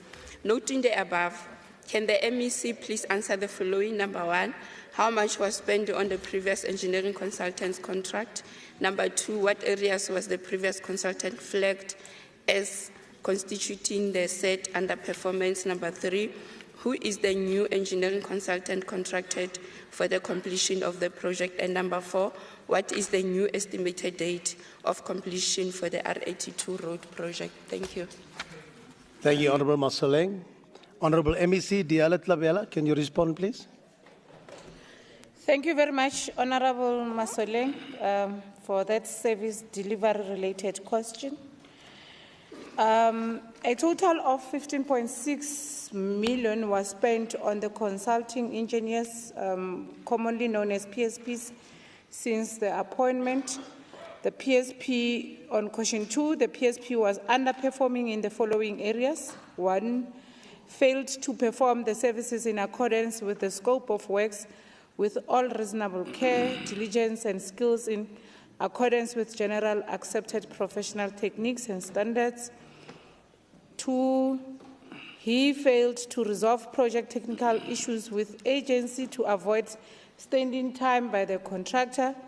3, he also failed to attain approvals from external service providers for way leaves approvals, for instance, such as the rainwater. The PSP was in breach of professional duty by reason of error, omission or neglect in connection with delivering the services as employer's agent, and hence they were terminated. Question 3, the new engineering consultant contracted for the completion of the project is MJT Consulting. Question 4, the new estimated date of completion for the R82 road project is now 31st of October 2026. Thank you very much, Chair of Chairs. Thank you, Honourable MEC. Honourable Masoleng, supplementary question or short remark? Thank you very much, Chair. Chair, we will continue to monitor this project and we shall ensure that on the 31st of October, as said by the MEC, the project will be completed. Thank you. Thank you so much. Moving right along, go to the next question, Honourable Nkobeni. Franz, if you can ask your question to the MEC of Economic Development, please. Thank you very much, Chair of Chairs. The MEC of Economic Development has stated several times that his department will launch the Gauteng Liquor Board online licensing system. With regards to the Liquor Board online licensing, can the MEC please answer the following? How far is the department in launching the online licensing system? How is the department aiming to ensure that this system is able to cover those businesses that fall in between the cracks of the digital divide? And how is the online licensing system going to ensure safeguard against fraud? What are the checks and balances that the department has in place to ensure that online system cannot easily be manipulated by potential fraudulent applicants who might dishonestly use the system while falsifying documentation to obtain the liquor licenses? Thank you. Thank you, Honourable Nkobeni. Honourable MEC, you can reply, please. Thank you. Thank you very much, Chair of Chairs, and thank you, Member, for the question. Let me start by prefacing the answer and say that the system is there. but we are still piloting it because the member wants to know when are we going to launch. So I don't want to launch something that has not been tested and that is not working. So the system is there. We are piloting it, and the automation system has gone through what is regarded as soft landing. So that is the pilot. And it is being used by both staff members and clients of the liquor board. And in fact, because it's being used, I have already received few complaints by members of the public about certain weaknesses of the system. So the purpose of the pilot is to ensure that we are able to understand what are the weaknesses. And when we launch it, we make sure that it's a system that works efficiently. So it is there. And in order to ensure compulsory usage of the system, because that's the intention, in future we want to ensure that we digitize so that we do away with human interference. Because if you want to deal with corruption decisively, you must eliminate human interference. So we want this to be dealt with, to be done, to be used compulsory in future. In order for that to happen, the department is also busy currently amending the 2019 regulations of the Gauteng Liquor Act of 2003 to legally introduce the system to the public, but to officially stop the manual applications process at the right time, because we won't stop. And at the same time, there are other issues. What happens to people who are in the periphery? How do you help them to, who might not have access to data, who might not be able to, and to institute compulsory usage of the automation system by applicants. So to this end, it is anticipated that the system will be launched. It was supposed to be later, in the third quarter, not second quarter, third quarter. Once we have undergone all these processes. Remember, we said we'll launch, but we didn't say when. And that's because we want to undergo these processes. On question 2, the Liquor Board has various hybrid service delivery mechanisms which maintain both digital and traditional channels to ensure no business is excluded. And these include regional office locations. The GLB has walk-in services for in-person applications and assistance, phone, email-based support. They have a dedicated helpline for application, guidance, and submission over the phone. Step-by-step guide. GLB has clear how-to guide and frequently asked questions documents. Communication platforms. The system has the system generates emails for every function and SMS channels. So these are the functions of the system while we're busy piloting it. And I must say, Honorable Member, I've been able to myself go through the system.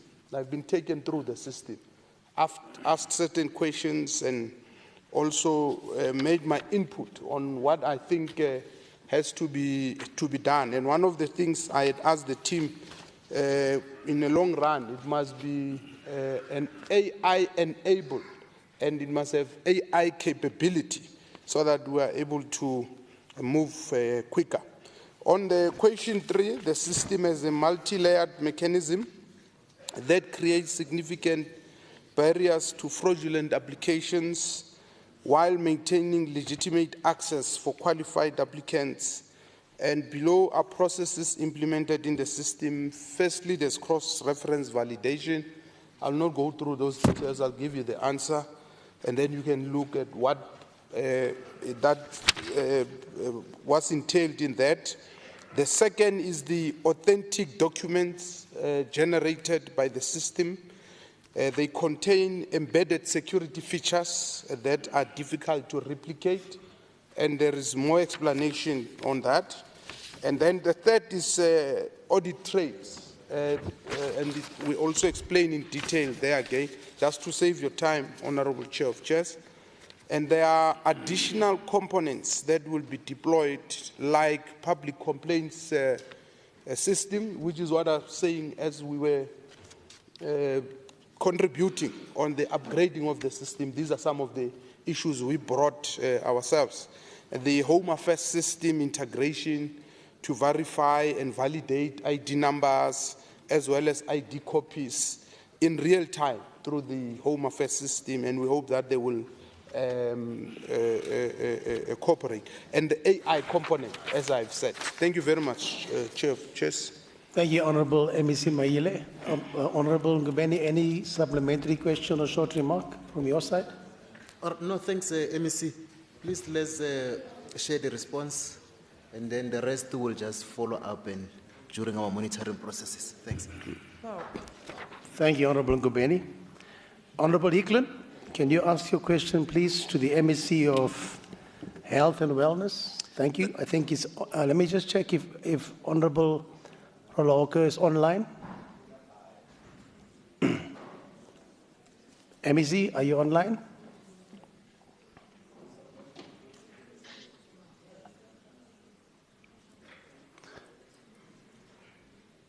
MEC Roloka? It's MEC Mutara that will respond on her behalf. Okay, thank you. Thank you, MEC Montara. Go ahead, Honourable Eklund. Thank you. Thank you so much, Deputy Chair of Chairs. With regards to the forensic pathology services, could the MEC please advise why the new Johannesburg South Forensic Pathology Services Laboratory is not open yet? It was supposed to have opened in 2019 and has now cost over 700 million rand. What is the cause of the delay, and how could the 700 million rand be spent on a project that is 98% complete but does not meet municipal bylaws? A News 24 report on the 26th of May says that payment delays and non-compliance designs are the issue. How did this happen, and can the MEC please can the MEC please explain how is it that the carrying out of the annual 4,000 autopsies being impacted by this forensic pathology delay, and which is being temporarily housed in the building of the Helen Joseph Hospital grounds, is impacting service delivery? Thank you. Thank you, Honourable Eklund. You can respond, please, MEC Relahoko, Nkomo Relahoko. Thank you. Thank you, Chair of Chairs. The responses that I have from MEC Noman to Nkomo Relahoko are responses for question 15 and 16. Come again, Honourable Montara. They are for responses 15 and 16. HL015, HL016.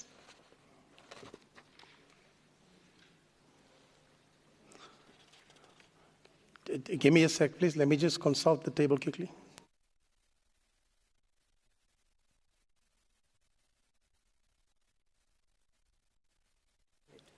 MEC, Honourable Eklund, let's go to the. Let's put your question in abeyance for now. We're just trying to figure out. Please, yes, Honourable Eklund.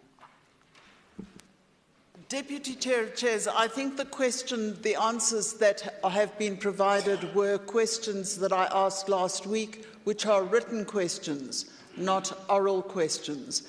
The questions that I'm asking today are very different from the ones that the Honourable Mutala has answers to. Thank you. Let's stand it down for now, Honourable Eklund. We'll come back to you. Thank you so much. Let me go to the next question, please.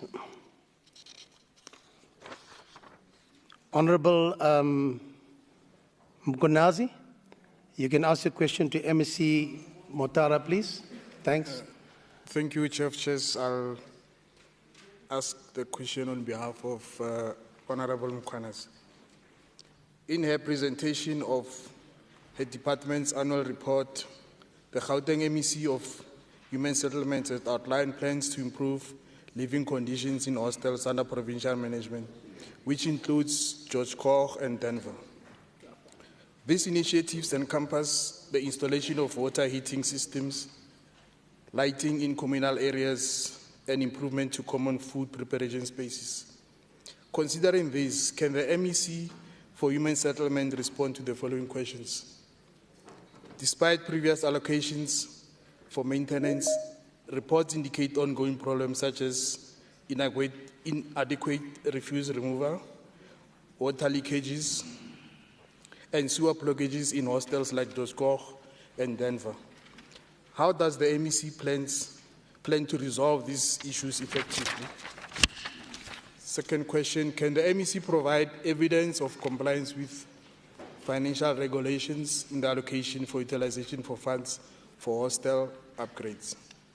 Third question, while improvements are planned, there is a need for clear strategy to maintain these new facilities, such as lighting systems and water heating installations, to prevent future deterioration.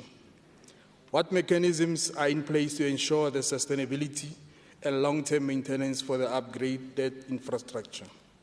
Fourth question, past initiatives to convert hostels into family units faced significant setbacks, with millions allocated but projects left incomplete. What lessons have been learned, and how will the current efforts differ to ensure success? And last question, what strategies are being employed to engage and involve hostel residents in the planning and implementation of these upgrades? Thank you, Chair. Thank you, Honourable Mkonazi. Honourable MEC Motara, you can reply. Thank you.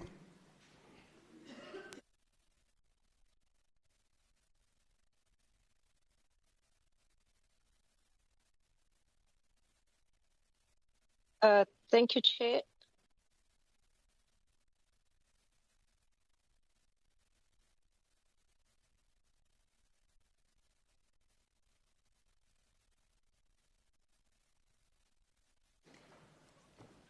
Go ahead, MEC Motara. Chair, could you just repeat which is the question number? It's HS 012.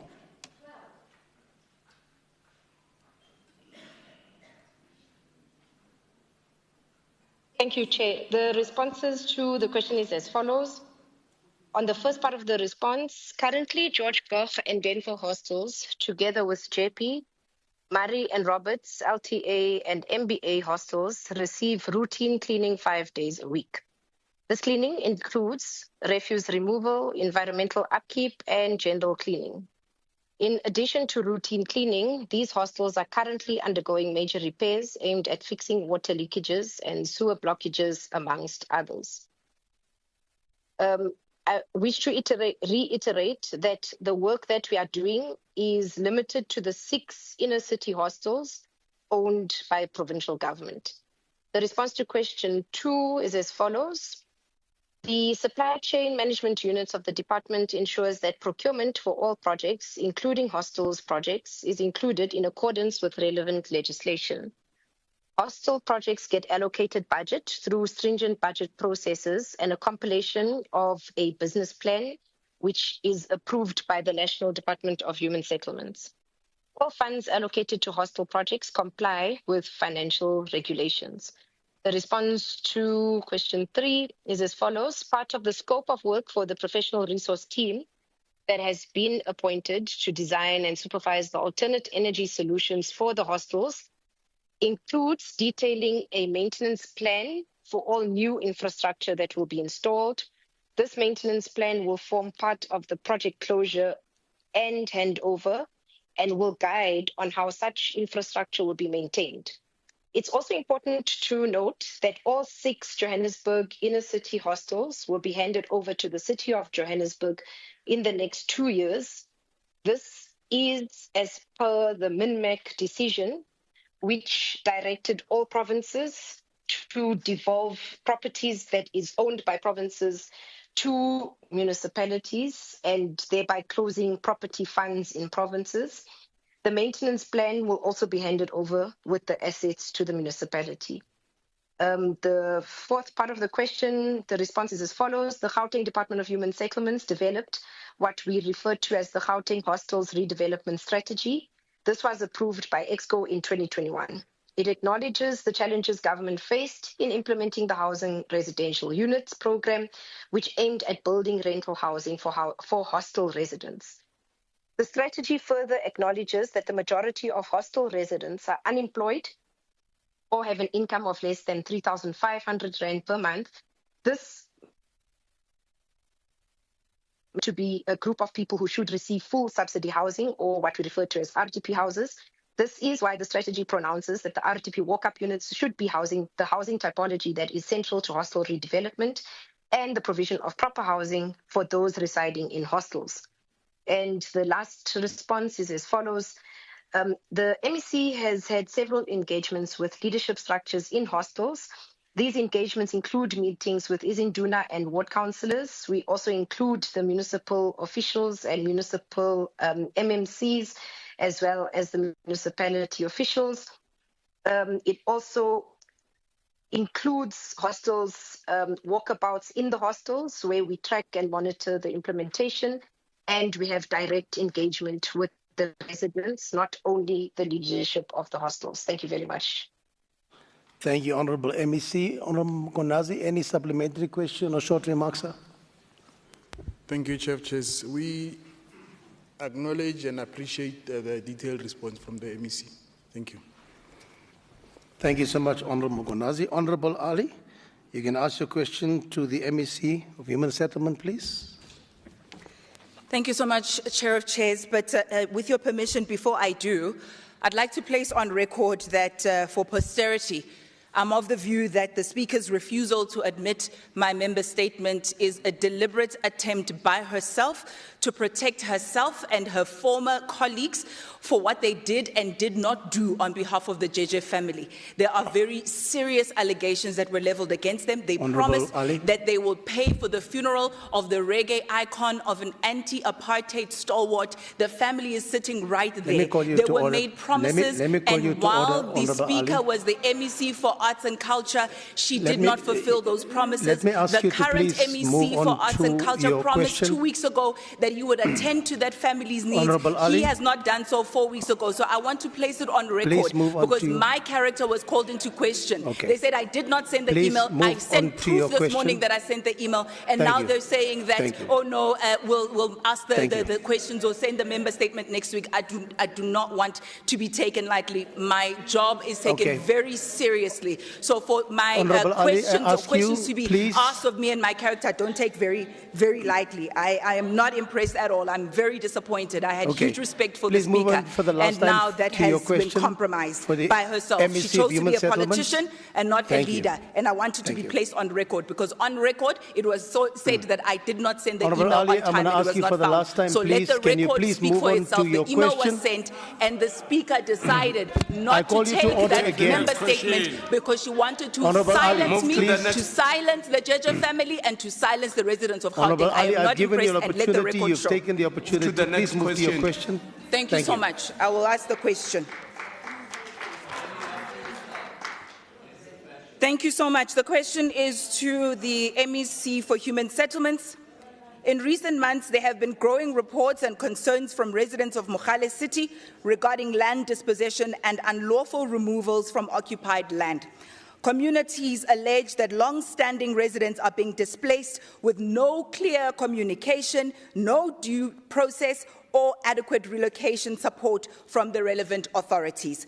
Given the above, is the MEC aware of the ongoing incidents of land dispossession taking place in Mogale City in areas such as Batswaneng as well as Utopia? What steps has the Department of Human Settlements taken to investigate these allegations and engage with affected communities? Does the department have plans to intervene, and if so, what is the nature and scope of such an intervention?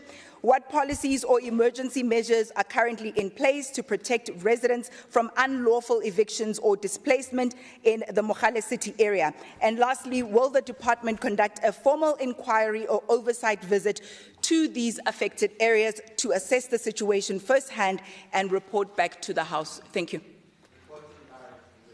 Thank you, Honourable Ali. Honourable MEC Montara, can you please reply? Thank you. Thank you very much. Thank you very much for the questions. The responses as follows: whether we are aware of ongoing incidents of land dispossession taking place in Mogale City. As a department, we have no knowledge of land dispossession around Mogale City. The matter we have referred and asked for responses from the city.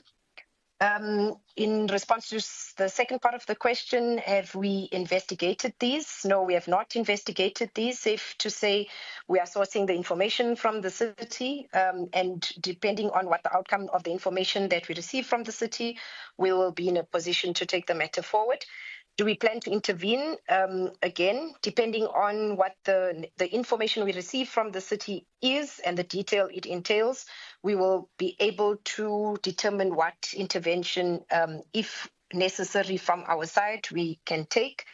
The response to the fourth question, what policies or emergency measures are currently in place to protect residents from unlawful evictions or displacement? For an eviction to take place, the landowner would have to get a court order, which is a legal instrument allowing evictions to take place. We would have to, again, scrutinize the information that we receive from Mogale City to make a determination as to whether the department has the jurisdiction to intervene in any way. Evictions can't happen without an eviction order, which is a court and legal instrument. Will the department conduct a formal inquiry or oversight visit? If we can be furnished with the details from the member, we will. And on receiving the information from the city, we will also make that determination. Thank you, Chair of Chairs. Thank you, MEC Montara. Honourable Ali, any supplementary question or short remark, ma'am? Thank you so much, Chair of Chairs. Yes, indeed. Thank you so much, MEC, that this matter is getting your urgent attention.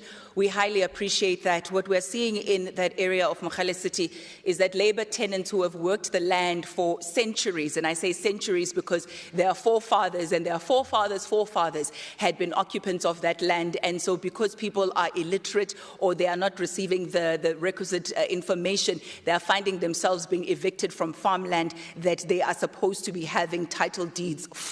So the fact that you and your department are looking into this is something that is quite encouraging. We are happy to facilitate any intervention that you would like to bring to pass, especially in the areas of Batswaneng, as I said, as well as Utopia, where we've been working quite extensively with the community there to block evictions. The one that was even about 2 weeks ago was an auction that was almost to take place where the land was going to be sold without the community's know-how or even knowledge, which is something that is quite unfortunate and is a human rights violation. So I thank you so much for your commitment to look into this, MEC, and we will hold you to account. Thank you. Thank you, Honourable Ali. Moving right along, Honourable Maloka, if you can ask your question to the MEC for Community Safety. I have not been told who's going to answer for that one. Thank you very much, Chair of Chairs. Chair of Chairs, in Just light of the growing hold on, concern... Honourable Maloka. Who's going to, Chief Whip, where's Chief Whip? I need to know who's going to answer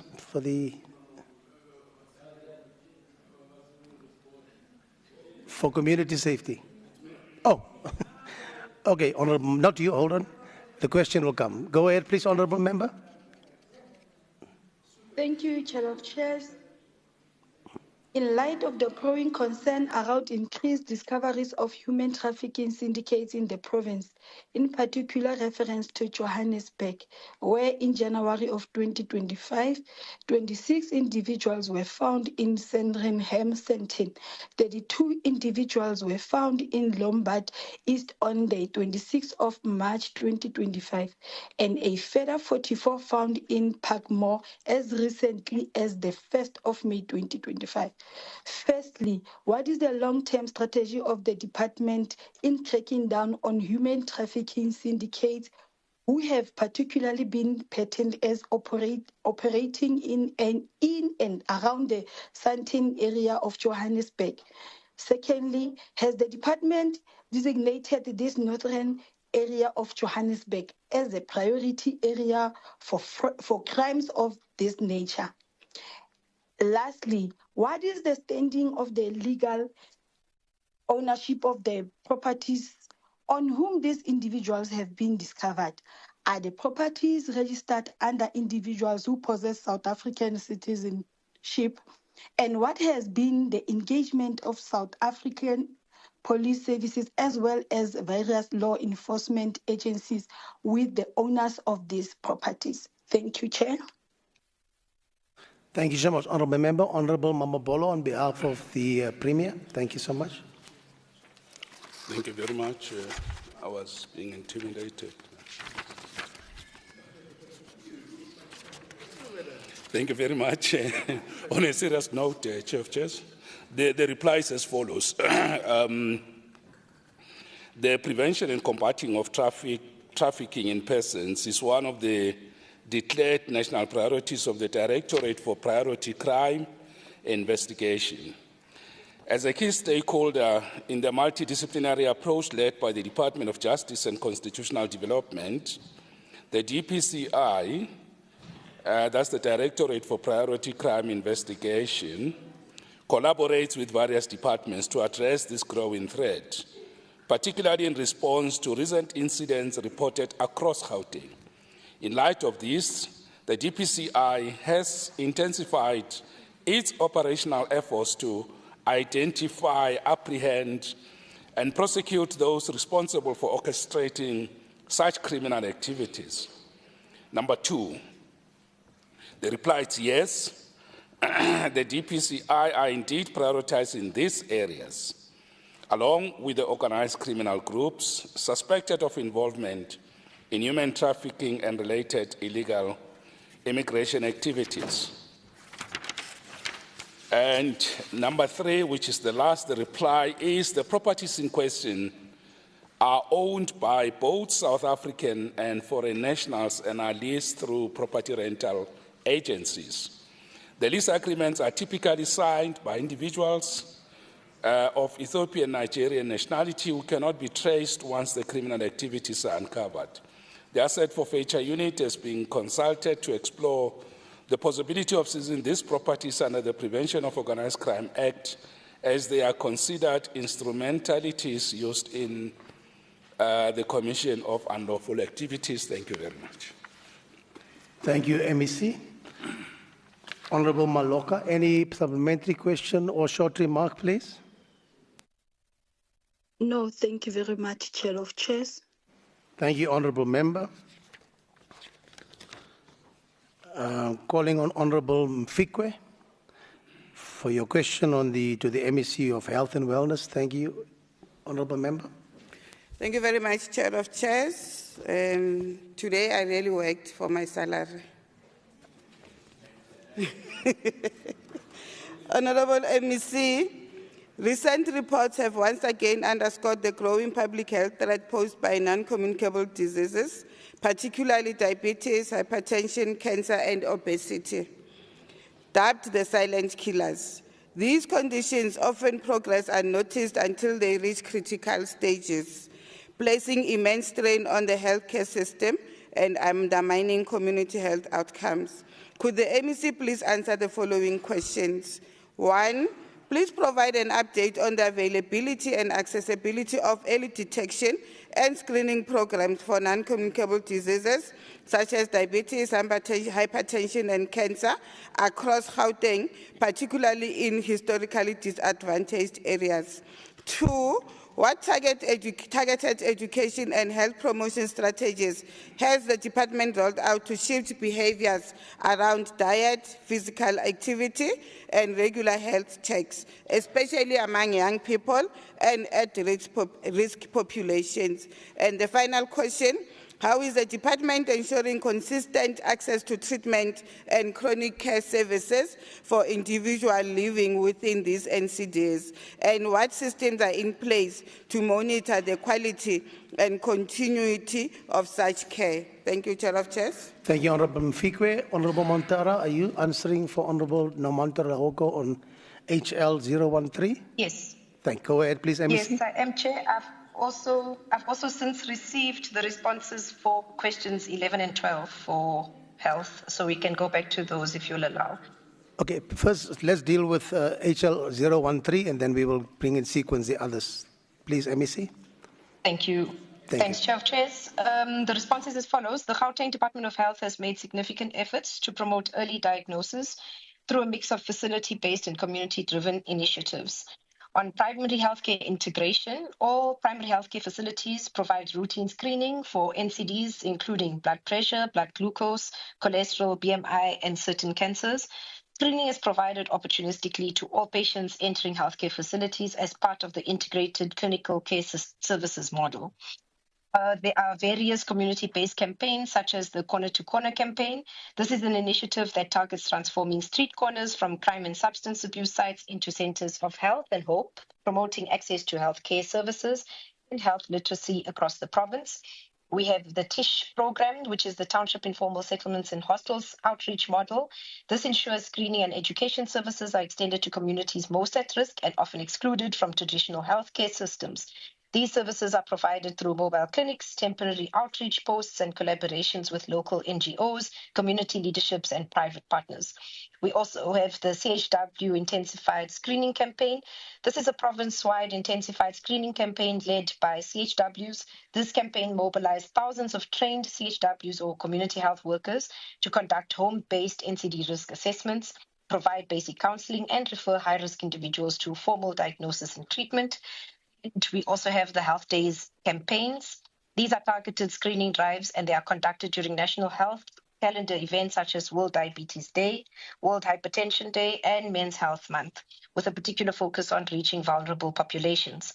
The response to the second part of the question is as follows, that changing health behaviors requires sustained and culturally appropriate communication. The department is implementing several initiatives aimed at prevention through education, such as the youth focus interventions. We have a partnership with Department of Education and integrated school health programs. The department, through these, promotes healthy lifestyle behaviors amongst learners.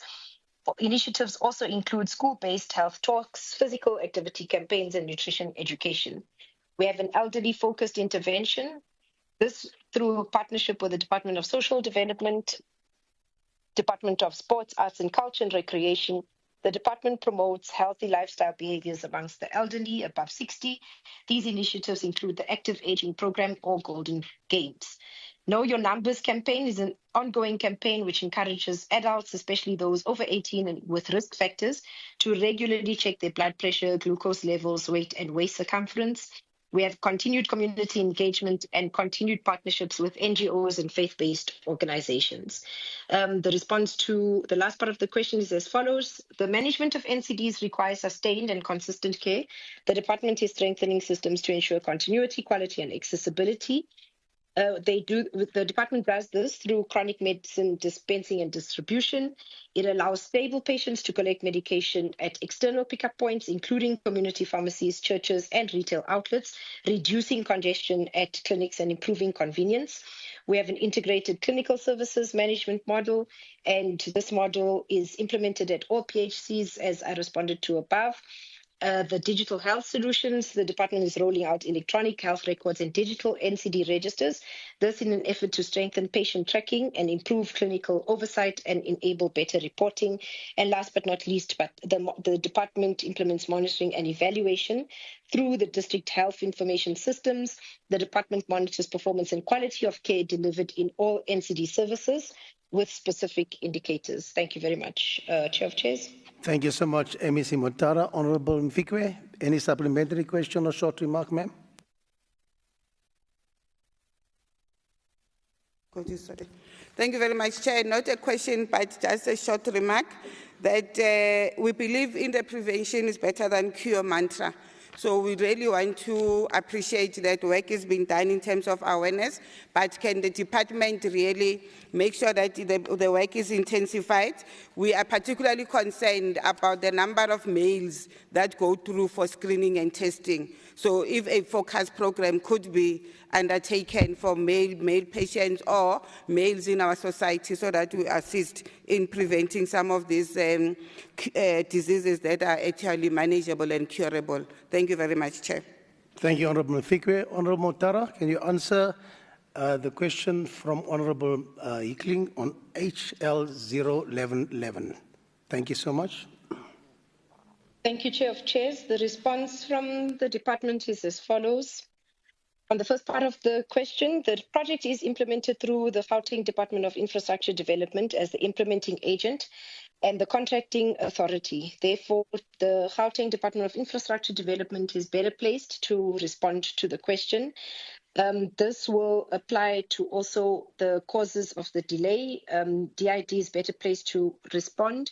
It will also refer to the cost expenditure and the question related to bylaws. It will also refer to the question which referred to the News 24 report, also on payment delays and design issues. The response to the last part of the question, all cases that are received at our Hillbrow facility are attended according to norms and standards, despite the increase or the decrease in caseload. Thank you, Chair of Chairs. Thank you, MEC Motara. Any supplementary question or short remark, Honourable Hickling? Absolutely. Thank you so much. I would like to make one statement. I didn't realise that the Department of Health had abdicated responsibility to the Department of Infrastructure Development, because that's exactly what we're doing here. You can't answer a question about your department, why your forensic pathology services is not open since 2019, deferred all the answers to your implementing agent. That doesn't work.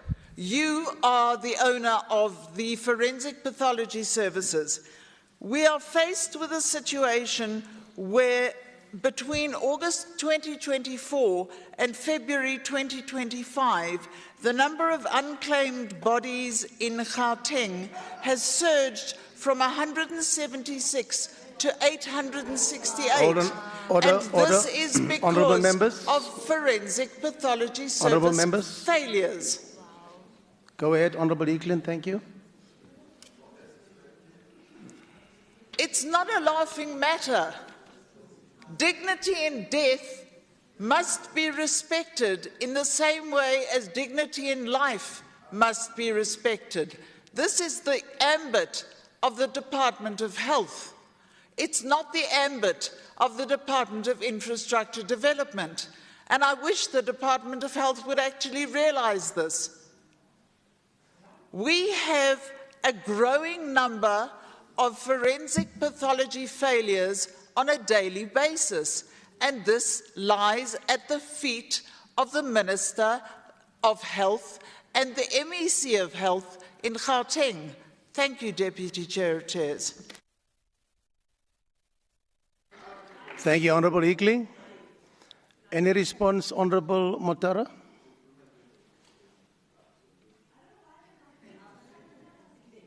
No, I don't, Chair. Thank you. Thank you, Honourable MEC. Honourable Hickling, you can read your second question to MEC of Health and answered by MEC Motara. Thank you so much. Thank you so much, Deputy Chair of Chairs. I fear I'm going to get the same answers as I got to my previous question because it relates to the same problem. How did the department approve designs for the Johannesburg South Forensic Pathology Services that did not follow municipal bylaws? This is a major project for forensic services in Johannesburg. How was this overlooked? How were the delays in the opening of the new facility impacting Gauteng residents and police? I've just answered that question. And the lab is meant to handle autopsies and forensic services, including toxicology for criminal cases, which affects the service delivery for the SAPS. Will the MEC please answer? Thank you. Thank you, Honourable Hickling. Honourable MEC Motara for Honourable Nomantara Lahoko. Thank you, ma'am. Thank you, Chair of Chairs. I'm not sure how this question is admissible because it's exactly the same as the previous questions. But the responses are as follows. The The Department of Infrastructure Development is responsible for the implementation. The department doesn't approve designs, the municipality does, and the question is best responded to by either the Department of Infrastructure Development or the City of Joburg's City Planning Division. It's got nothing to do with bylaws, but it's a city planning issue. The response to the second part of the question is also that DID as an implementing department is better placed to deal with the questions of the submission to the city and whether the department DID received approvals from the city development planning to proceed. On the third part of the question, the services related to police investigations continues to be rendered at Hillbrow facility while waiting for the handover of the new building at Helen Joseph. And as responded to previously, all services are rendered according to the departmental strategic objectives. Thank you, Chair of Chairs. Thank you, Honourable MEC. Any supplementary question or short remark, Honourable Eklund? Thank you, Chair of Chairs. Again, I refer to Honourable Minister Motsoaledi, who says that national forensic pathology services are rendered by the Department of Health. These are not rendered by the Department of Infrastructure Development. And I wish it was important enough to the MEC of Health that these problems result because of her negligence, and they lie at her feet. They are not at the feet of the implementing agent. And the responsibility of looking after the health and the welfare of South Africa's citizens in terms of healthcare resides with the Health Department. Thank you so much. Absolutely. Thank you, Honourable Eklund. Honourable MEC, any response? No, I don't. Thank you, Chair of Chairs. Thank you, Honourable MEC Motara. Honourable Ndlovu, can you please ask your question to the MEC Infrastructure Development? Thank you so much. Thank you very much, Chair of Chairs. During the recently successful Infrastructure Development Symposium, the President of the country, Honourable Matamela Ramaphosa, reiterated his statement that infrastructure continues to be the flywheel that our economy needs to boost growth and create jobs in line with the resolution of the ANC, NEC, and PTT in Gauteng. A few months back, Gauteng Infrastructure presented a list of distressed projects that needed attention for them to be completed.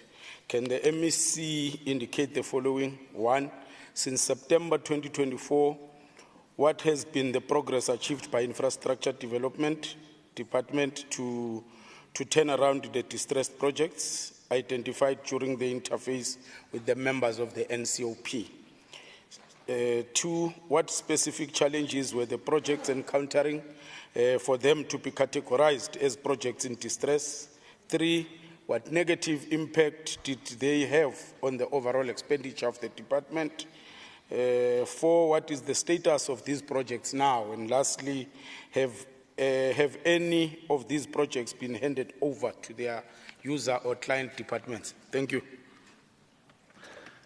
Over to you, Honourable MEC PJ Mamabola. You can answer. Thank you.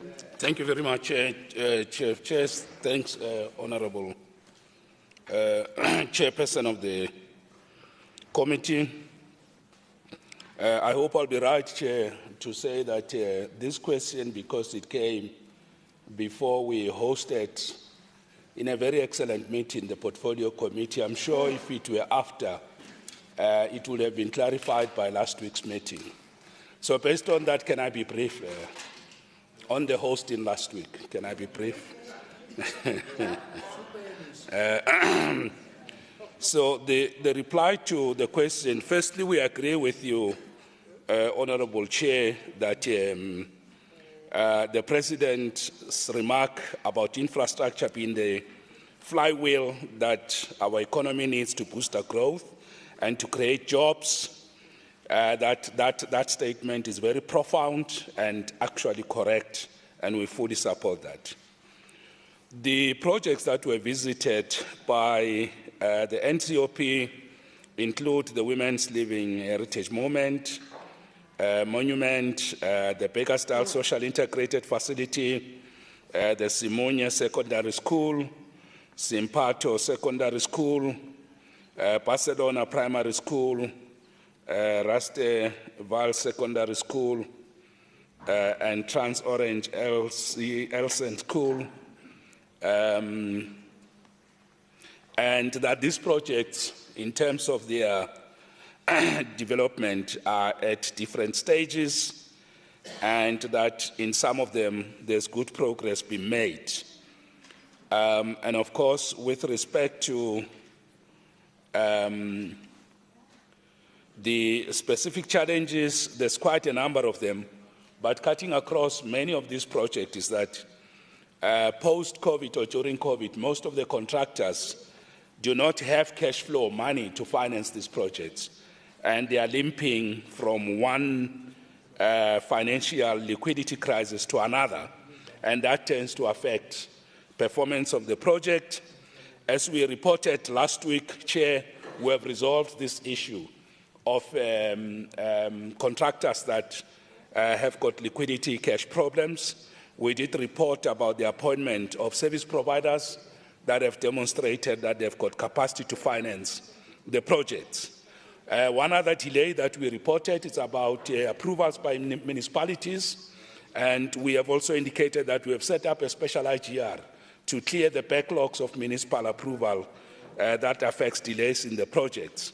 The issue of the destruction, the site disruptions by the construction mafia also remain one of the challenges, and we have reported on that. Now, with regard to the negative impact they've had, obviously, yes, they've had an impact because communities need these projects, but also delayed projects often lead to high cost overruns because 1 extra day means 1 extra rand. So there are implications on the fiscus for these projects as long as they are not being completed. There are those projects that have been completed, as you might be aware. For example, the Ribani Laka Secondary School in Mamelodi has been handed over. Bramfisherville has been handed over. The Women's Living Monument, we are done with the work. We're waiting for responses from the city of Tshwane to issue the occupation certificate. The other details we really have provided them about IDEP. I know it's your next question. I'll deal with it when we come there. Thank you. Thank you, MEC. Any supplementary question, short remark, Honourable Ndlovu? We welcome the response, Chair of Chairs. Yesterday, the Treasury at the National announced a 27 billion loan that is to be used for this kind of projects, and we hope that Gauteng will get a very equal and good share so that we are able to can deal with these projects. Thank you. Thank you so much, Honourable Ndlovu. Let me move on to Honourable Klebere. Are you good, MEC? Thank you. Honourable Klebere, can you please ask your question to MEC Chilwane, please? Thank you so much. Thank you, Honourable Chair of Chairs, Honourable Members and the people of Gauteng. Honourable MEC, in view of the persistent challenges of youth unemployment and social exclusion in our province, can the MEC provide an update on the following? Please provide an update on the concrete programs and strategic partnerships the department has introduced to support young creatives, performers, and athletes in township communities, particularly those that aims at skills development, entrepreneurship, and the promotion of sustainable livelihoods. Number 2, how are township-based community art centers, libraries, and recreational facilities being repositioned to serve as inclusive hubs for youth innovation, local economic participation, and community cohesion? And what tangible outcomes or measurable impact has the department recorded over the past 3 financial years in relation to job creation, talent identification, and social upliftment through youth-focused initiatives in township areas? And the last one, according to Stats SA, in their employment in South Africa, a youth perspective report, Gauteng is one of the 7 provinces which experienced decline in the proportion of discouraged youth between 2004 and 2024, which came down from 6.6% to 5.4%. Is the MEC confident that these gains will not be reversed and that this percentage will keep declining and maybe going to below 5% soon? Thank you very much. Thank you so much, Honorable Tlebere. Honorable Chilwani, online, can you answer, please? Thank you, sir. Thank you, Chair. Am I audible, Chair? Very much so, Honorable MEC. Thank you so much, Honorable Chairs. Thank you, Honorable Sebo. With regard to the first question, the sports programs are more developmental in nature. The programs that are implemented are in partnership with federations, where the focus is on ensuring that athletes are participating in structured leagues. Presently, athletes who can sustain their livelihoods through sports are playing the professional leagues, where participating in sport is their career. The department is in the process of consolidating and finalizing the relationship with stakeholders such as the NYDA, Arambe, and Gauteng Enterprise Propeller for youth-led SMMEs in sports. In addition, the art sector is supported through various partnerships, the main one being a partnership with the National Department of Sports, Arts, Culture, where an allocation of 4 million rand was secured to support community arts centers across the province.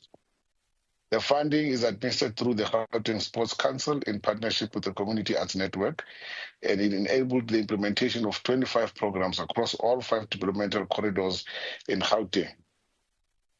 As part of our talent identification strategy, the department will be taking the winning theatre group from our provincial showcase to Grahamstown National Arts Festival, ensuring they gain critical market access and exposure to national audience.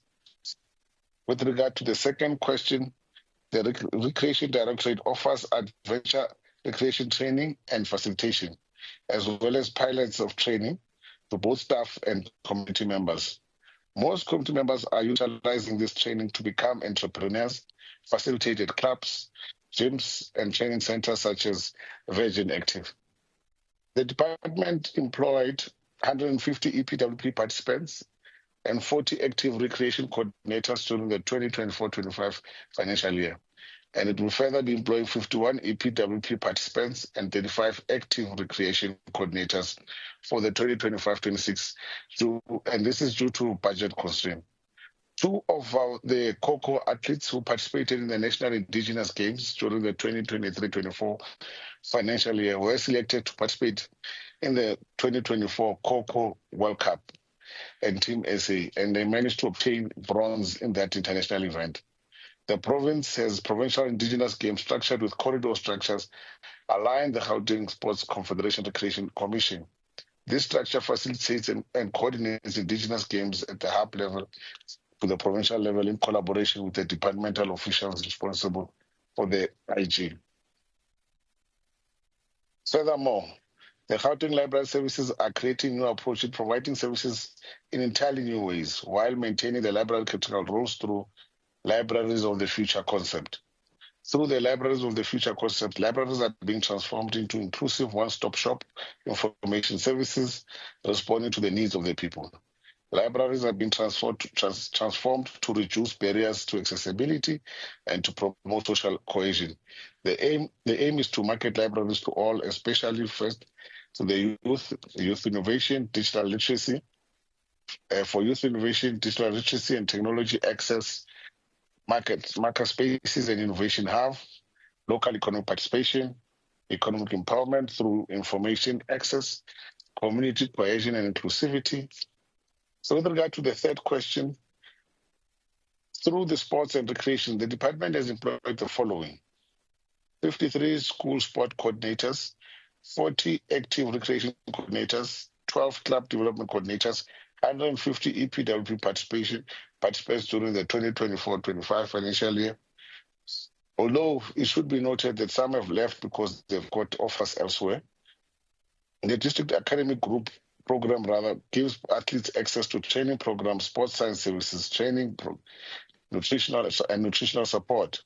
This enables them to enhance their playing abilities and be better equipped to compete optimally, lessening their injuries, as well as school sports. Capacity building for teachers and volunteers are given accredited requisite skills that empower them to run sports in terms of coaching, administration, and technical officiating. Therefore, 540 people were trained in the 2024-2025 financial year. Ambassadors program practitioners and legends are offered an opportunity to participate in delivering sports programs to schools. 5 ambassadors program were delivered in the 2024-25 financial year. Equipment and attire to level the playing field for no-fee paying school, lower quintile schools, and schools from disadvantaged communities to be able to participate on an equal footing with other schools. Equipment and attire are purchased and delivered to schools that do not have. Currently, we have 460.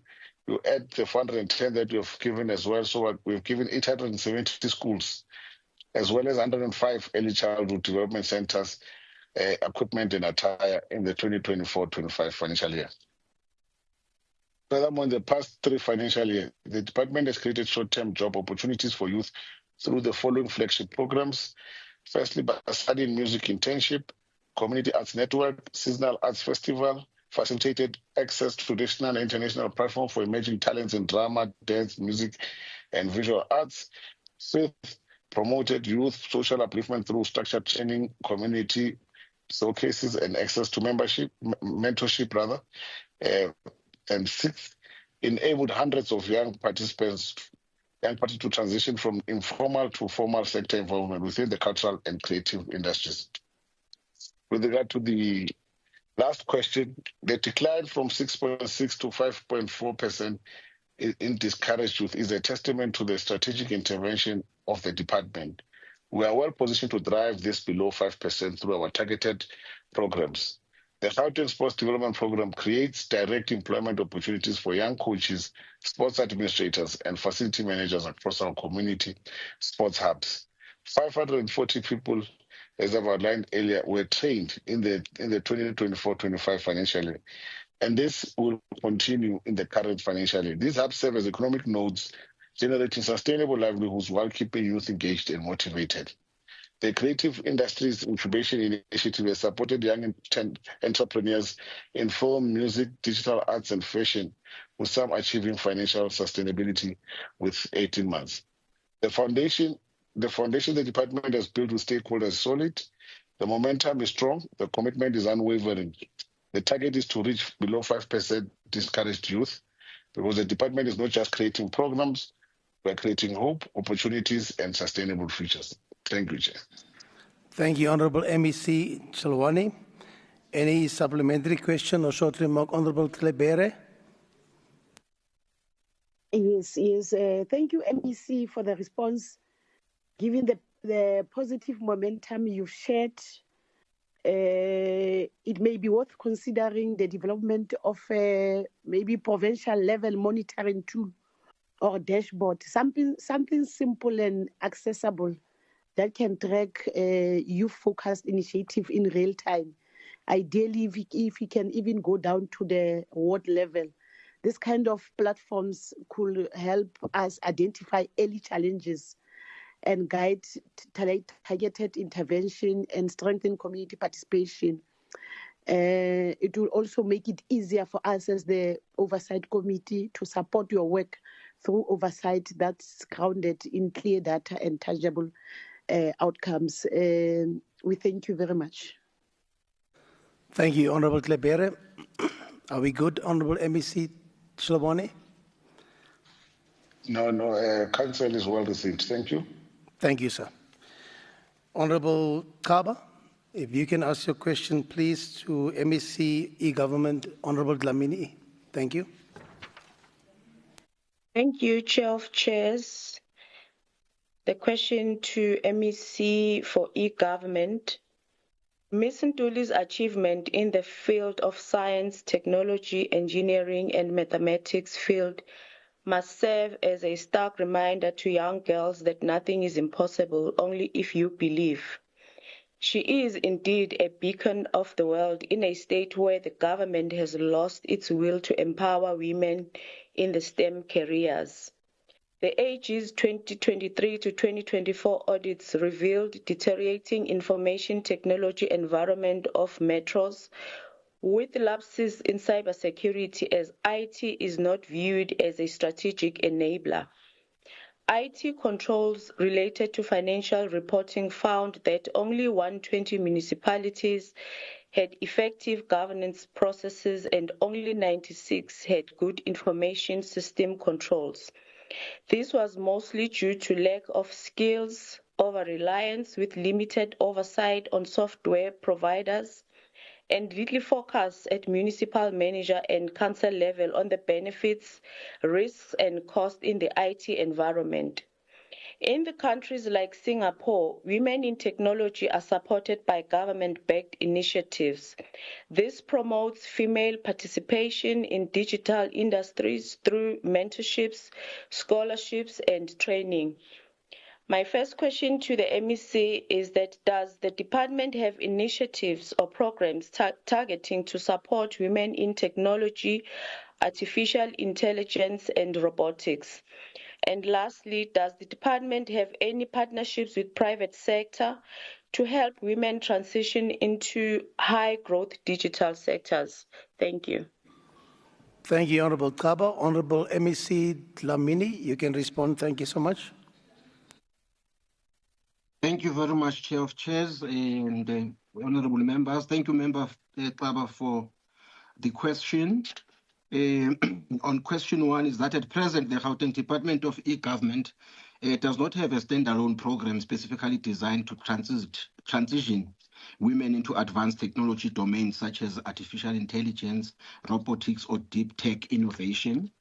However, as part of its broader digital skills development program, the department does provide training and capacity building support to women entrepreneurs, youth, and community members with a focus on basic to immediate digital competencies. These include digital literacy and productivity tools, introduction to coding and data skills, entrepreneurial application of digital platforms, for example, e-commerce and digital marketing. While these programs are foundational, they do not currently include a structured pathway for female participation in artificial intelligence, machine learning, or robotics disciplines. On question two, the department does not currently operate in a dedicated partnership framework specifically for transitioning women into high-growth digital sectors such as a fintech, artificial intelligence, cloud computing, or cybersecurity. That said, the department has engaged with selected private sector stakeholders such as Microsoft and other digital training providers under the broader initiative to deliver digital skills training to historically disadvantaged groups, including women and youth.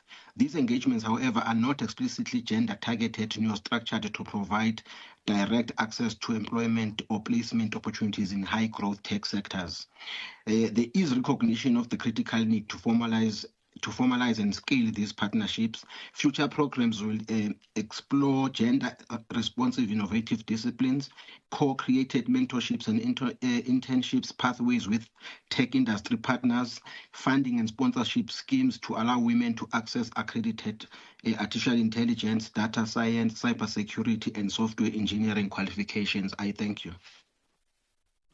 Thank you, Honourable MEC Dlamini. Honourable Kaba, any supplementary question or short remark? Thank you, Chair of Chairs. Yes, it's a supplementary remark. Thank you, Honourable MEC, for your response. Women remain deeply underrepresented in this sector, especially women of colour. As the fourth industrial revolution gains pace, women will be affected if they are not part of this bandwagon of evolution. There must be serious consideration for programs and government-backed initiatives to encourage women to enter the STEM fields. But it is encouraging to hear that the department does have current initiatives to empower women in this sector. Ngiyabonga, Mhlonishwa. Thank you so much. Thank you, Honourable Dlamini. Chair, I rise on Rule 134.7. May I ask a supplementary question to the MEC, please? I've already ruled earlier when I came, Honourable, that we're not going to allow any supplementary questions due to the time. Thank you, Honourable. Thank you. Honourable Ngobeni, you can ask your question to the MEC of Education, Chulwani. Thank you so much. All right, thank you, Chair of Chairs. At the beginning of the school year, the economic freedom fighters visited Relebohile Secondary School in Carltonville, where questions were submitted on the satisfactory conditions within school ED001. Regarding the commitments made by the department in the reply to ED001, can the MEC answer the following questions? The department committed towards providing additional mobile toilets to the school by March 2025. Was this done?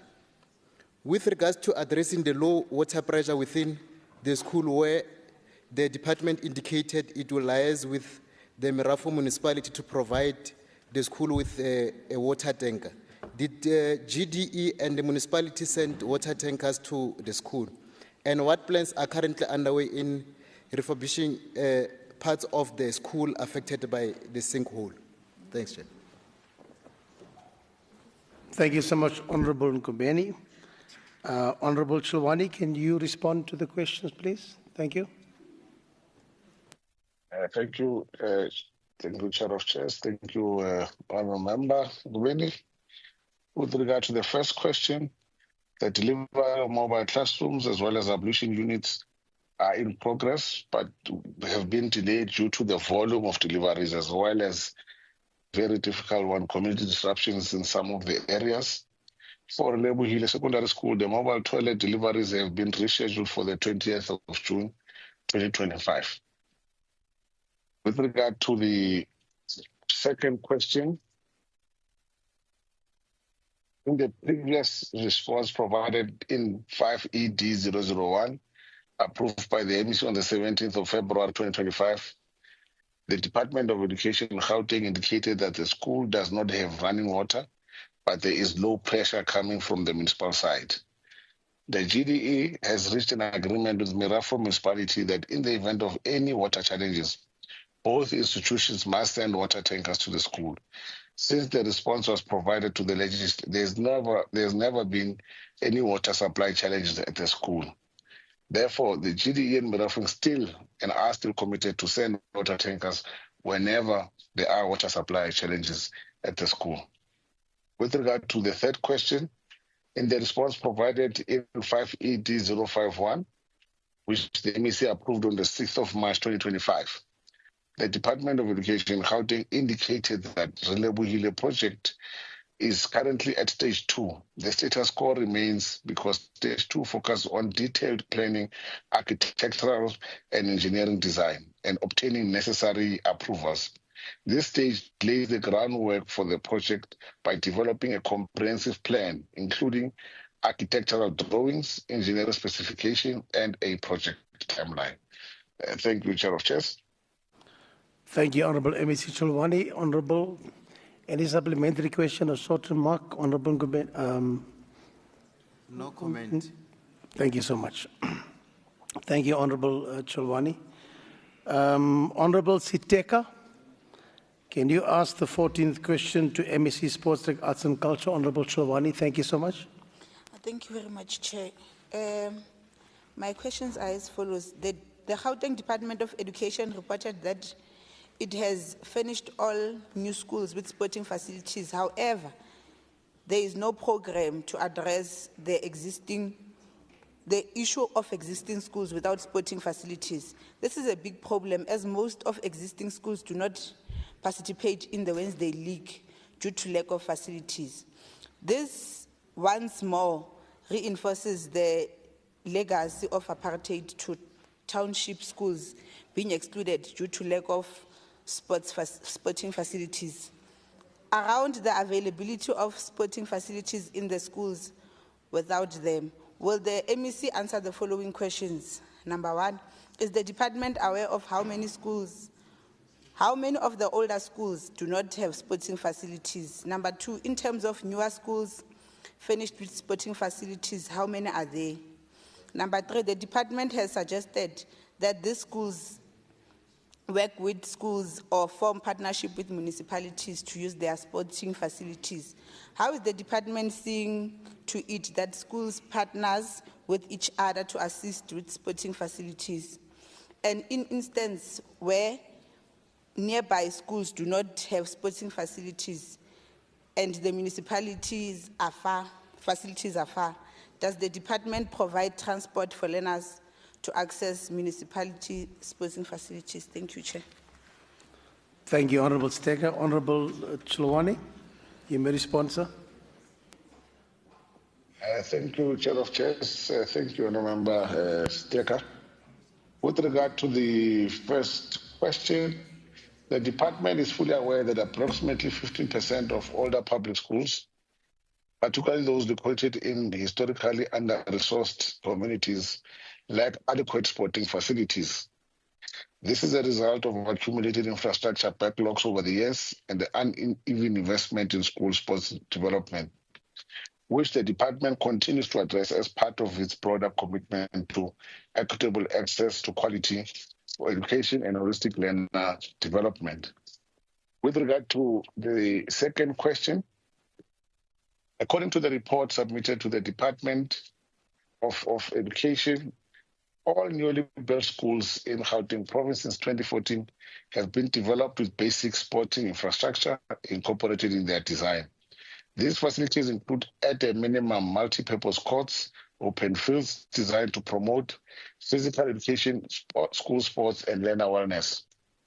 In addition to this, the department has established a total of 4 schools of specialization with a dedicated focus on sports. These schools are equipped with advanced sporting infrastructure, are designed to identify and nurture sporting talent, while also maintaining strong academic standards. This initiative forms part of the province's broader strategy to professionalize school sport and create a clear developmental pathway for young athletes. To date, a total of 29 schools have been constructed in Gauteng with sporting facilities alongside the 4 sports-focused schools of specialization.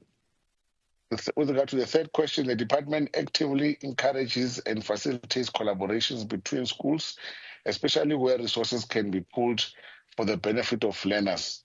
We work in coordination with the Department of Education and municipalities to create localized sports hubs. Furthermore, district offices play a role in convening stakeholder engagement that bring together schools' principals, SGB, and municipal officials to formalize access agreements to municipal sporting facilities and to ensure maintenance and safety.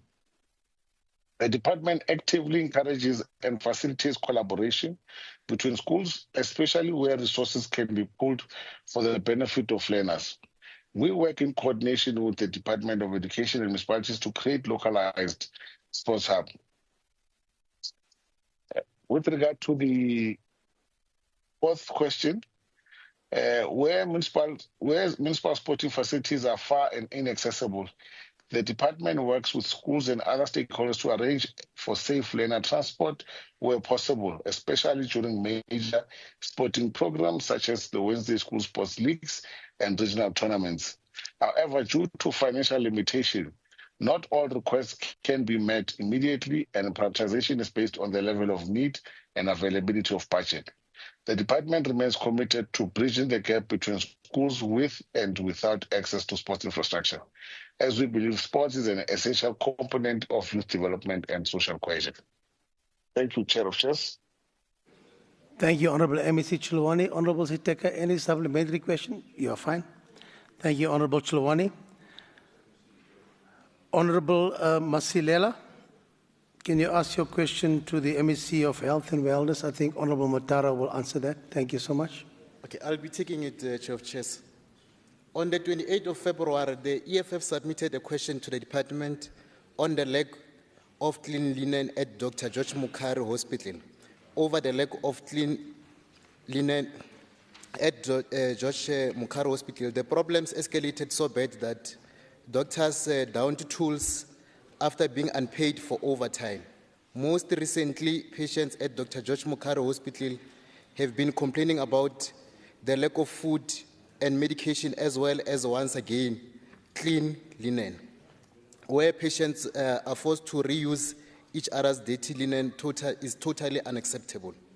MEC, can you please account on the following? In the reply to the question posed by the EFF, the MEC indicated that only the Chris Hani Baragwana and Charlotte Maxeke hospitals are the only central hospitals with broken laundry equipment infrastructure. What are the challenges with Dr. George Mukhari laundry services? With regards to Charlotte Maxeke and Baragwana, how is the department intervening in ensuring that the laundry equipment and infrastructure are repaired? How is the department responding to the laundry crisis at Dr. George Mukhari Hospital that has been ongoing for months? And can the department provide a timeline as to when a full supply of clean laundry will return to Dr. George Mukhari? And when is laundry facilities as well as the contractors' laundry facilities will be fully functional? Thanks, Chair. Thank you, Honorable Gubeni. Honorable Motara. Thank you very much, Chair. The responses are as follows. Dr. George Mukhari laundry equipment was old and obsolete. However, the department has intervened by procuring new equipment for Dr. George Mukhari laundry. The response to the second part of the question, contractors were appointed, machines were repaired, and contractors are still on site. The third response is that the department procured laundry extractors for both sluicing and washing, and as a result, this has reversed the crisis as it was. The response to the fourth part of the question, the matter has been addressed by procuring laundry equipment. 5 100-kilogram washer extractors have been procured and commissioned since April 2025. They are currently in use to address the laundry challenges. Thank you, Chair of Chairs. Thank you, Honorable MEC Motara. Any supplementary questions, short remark, Honorable Gubeni? No, thanks, Chair. It can be correct. The conditions in that hospital are worse than before. And it's unfortunate that every day the MEC comes and speaks about the same issues, claiming that they've resolved this and that. But our people there, they still come with their pajamas and their blankets in that hospital. You know, so it can be correct that all the time we must be speaking about the same department as if, you know, they are doing our people a favor, you know. That department, we need to take action on it.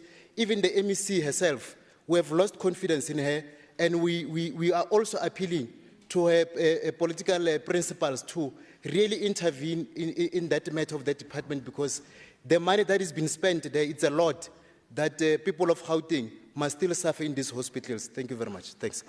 Thank you, Honorable Gubeni. Honorable Masiuleng. You can ask your question, please. Thank you very much, Chair of Chairs. With regards to the recently launched #pothole fix GP app, can the MEC please answer the following questions? Number one, what has been the turnout in terms of the number of downloads for the app? Number two, what is the predicted turnaround time for response to service delivery issues on the app? And number three, what is the process used to translate issues reported on the app to individual municipalities? And what is the predicted turnaround time on this specific process? Thank you. Thank you, Honorable.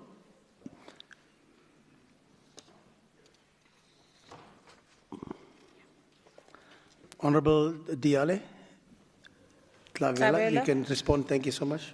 Thank you. Thank you, Chair of Chairs. Thanks, Honorable Masoleng. Since the launch of the Pothole Fix GP app in May 2022, the app has been downloaded 19,268 times. Second question, members of the public are opting into receiving feedback, and that they do that through their emails immediately after reporting the issue, confirming that the report has been received. Thereafter, an email is sent to the member of the public each time the status of the issue changes. That is reported, assigned, in progress, or completed. Members of the public opting out from receiving feedback emails can view the status of the reported issue on the public pages or facing web dashboard that is accessible via the app. Potholes and traffic signal failures reported on municipal roads on the Pothole Fix GP app are referred to the relevant municipality by way of a system-generated email to the contact person at the municipality. The email is sent immediately after the pothole or traffic signal failure are reported by the member of the public. Thank you very much, Chair of Chairs. Thank you, Honourable MEC Dialet Labella. Honourable Masoleng, any supplementary? Are you good? Thank you so much. Honourable Poo, you will ask the question on behalf of Honourable Masilela.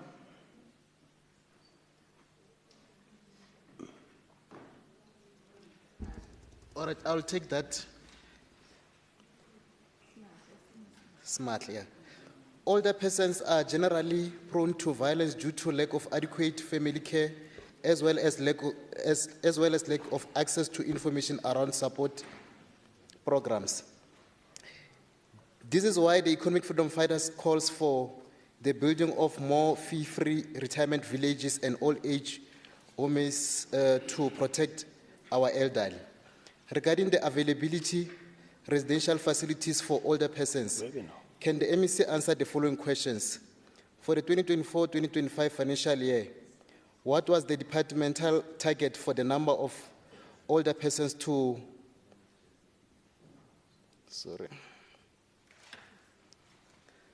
For the 2024 financial year, what was the departmental target for the number of older persons to access residential facilities?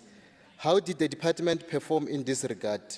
How many older persons are currently on the waiting list to access the residential facilities? How many state-owned facilities for older persons and across Gauteng?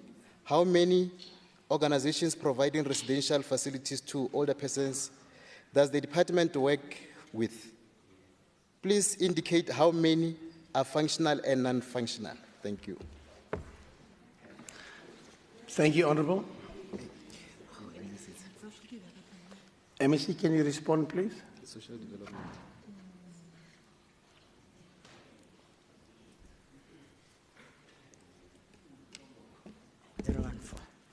As in impendulo zakudala yazi angisaziboni manje.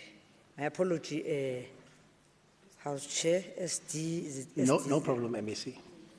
014. Okay, thank you. Yes, ma'am. Masibonge lunga lesishayamthetho. In responding to your question on the target for the number of older persons to access residential facility, the target is 6,146. And how did the department perform in this regard? There were 6,390 older persons who accessed residential facilities. In responding to question number 3, how many older persons are currently on the waiting list? There are currently 1,152 who are on the waiting list to be placed in residential facilities. And how many state-owned facilities are there for older persons? Currently, we have Zanelembegi, but soon we'll be opening the Tembisa and Mushakeng facilities now in the month of July. Across Gauteng, how many organizations also provide residential facilities? The department is funding currently 71 NPOs across Gauteng that provide residential facilities for older persons. Of these, 69 are functional and 2 are non-functional. Thank you very much. Thank you so much, Honorable MEC Mazibuko. Any supplementary question, Honorable Benny, or short remark? Or are you good? You're good. Thank you so much.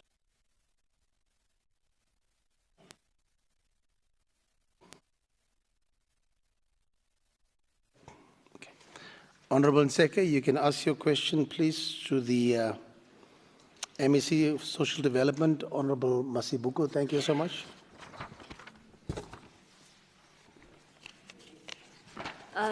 Thank you, House Chair. Just want to confirm it's SD015, is that correct? That is correct, ma'am. Is it okay if I ask on her behalf? You can go ahead. Thank you very much.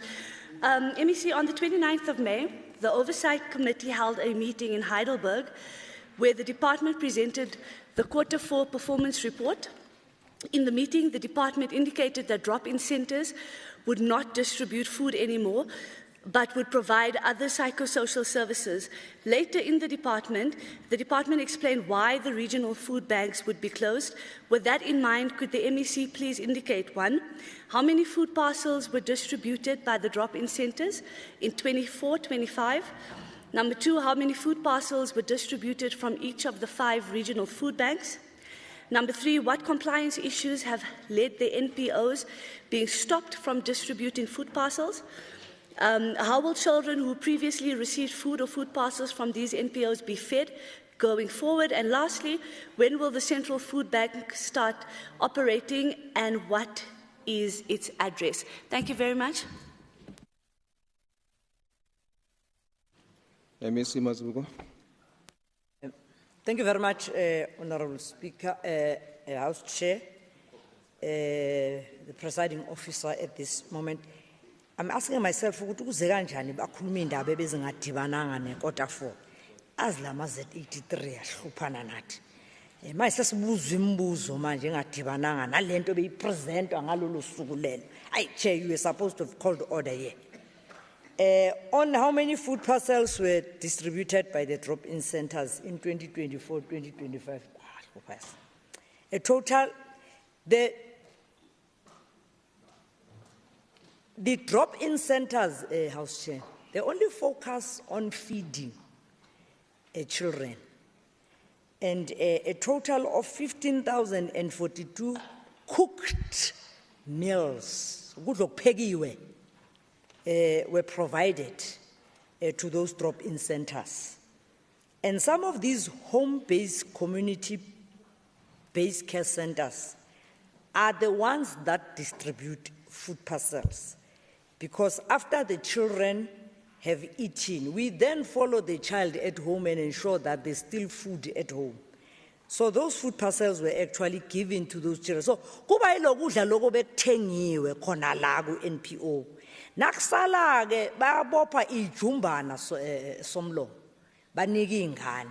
Mhlamba babachazele lento lokuthi lokudla kusuka khona la bathatha kona babopha ijumbana ukuze izingane zikwazi ukudla emakhaya. Mana ngichaza ngesingisi ngeke nizwa.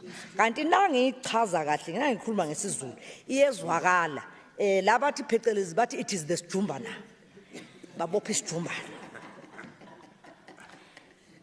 And yeah,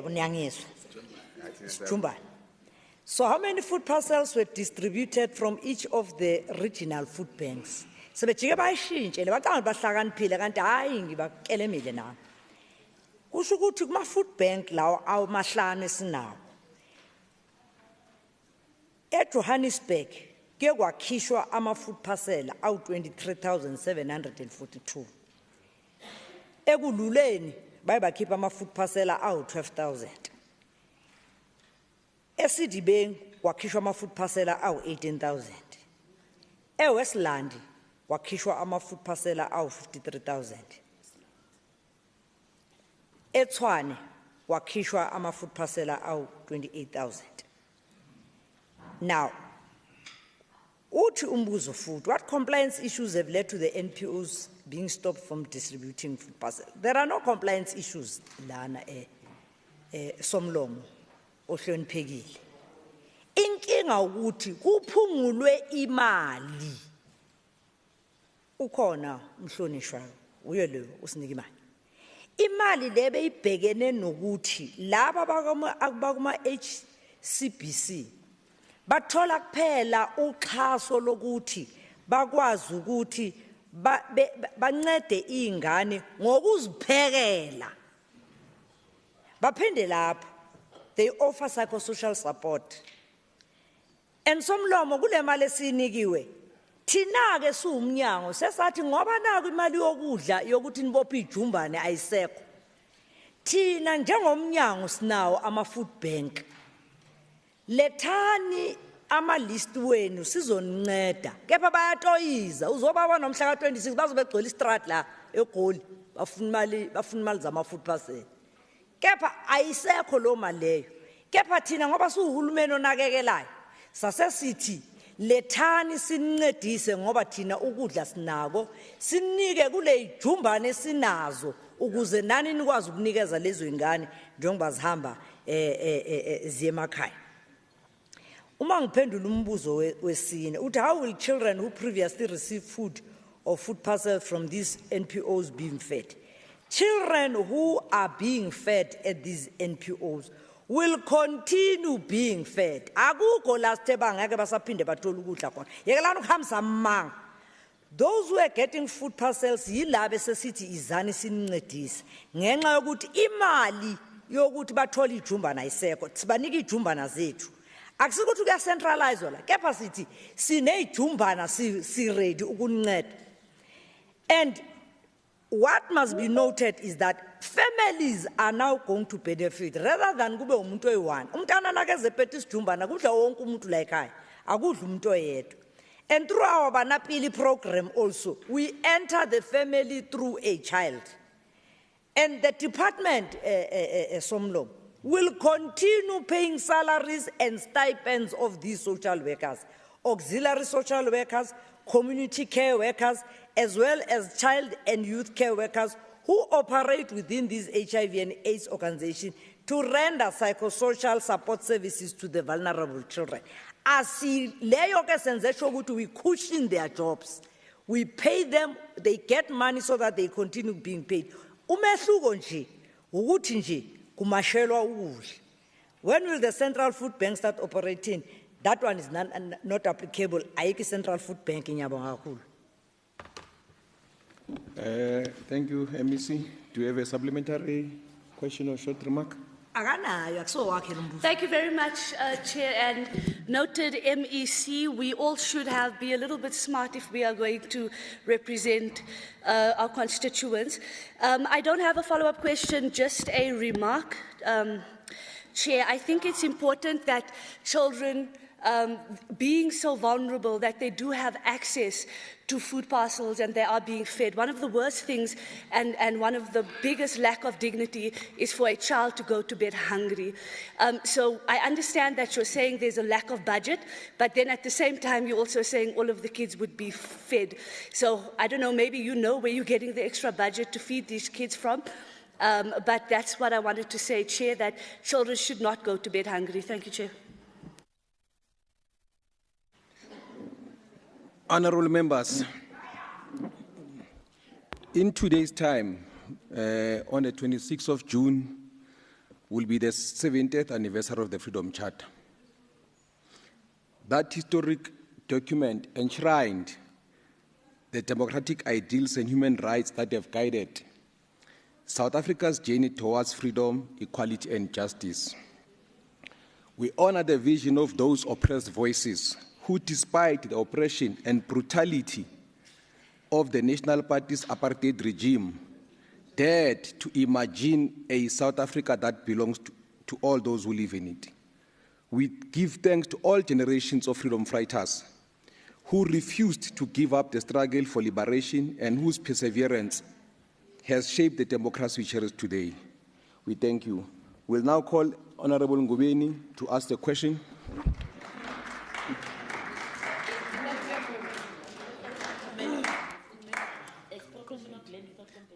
No, thanks, Deputy Chair of Chairs.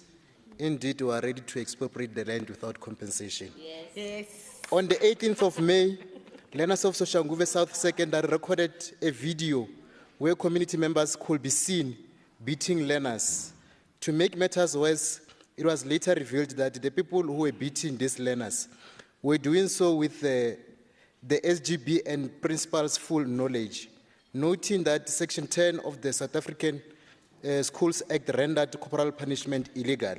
Will the MEC answer these questions around the incident? Is the department aware of this incident? How did the department address this matter? Was an investigation launched into the incident? And what remedial actions has since been taken against the principal and the SGBs implicated in this matter? Thank you. Honorable MEC Chilwane.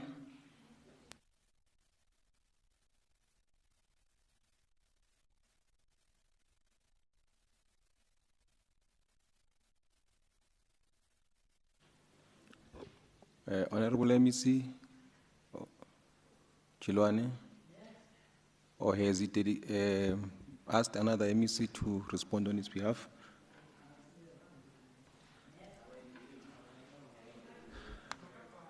MEC Chilwane.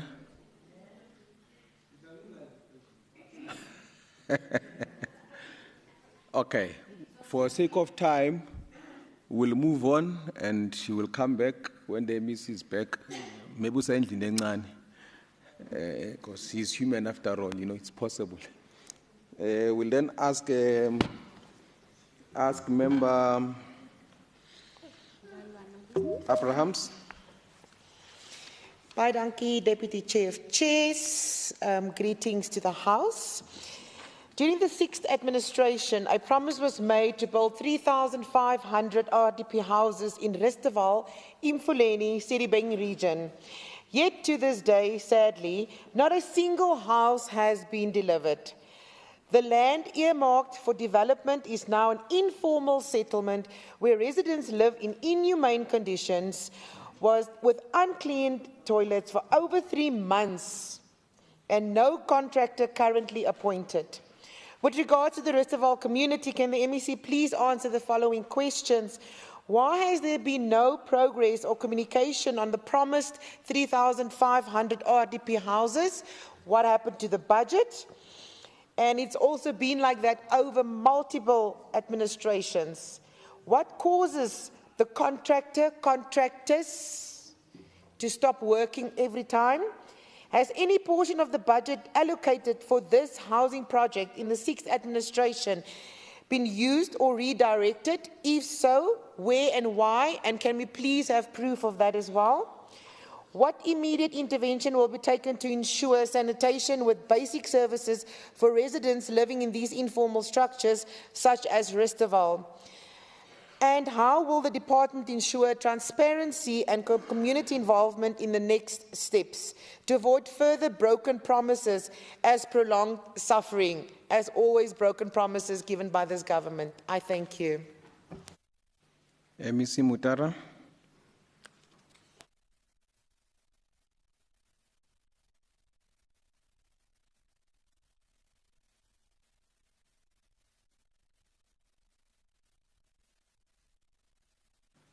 MEC Mutara, you can respond to the question.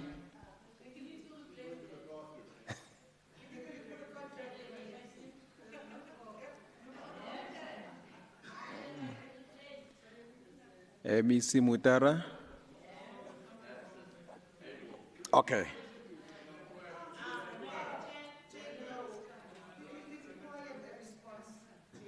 Yeah, a response will come. Okay. Apologies, Chair, I can respond. Okay, thank you, MEC. Thank you. My response is as follows. The Gauteng Department of Human Settlements is planning for the construction of 252 houses in Risteval.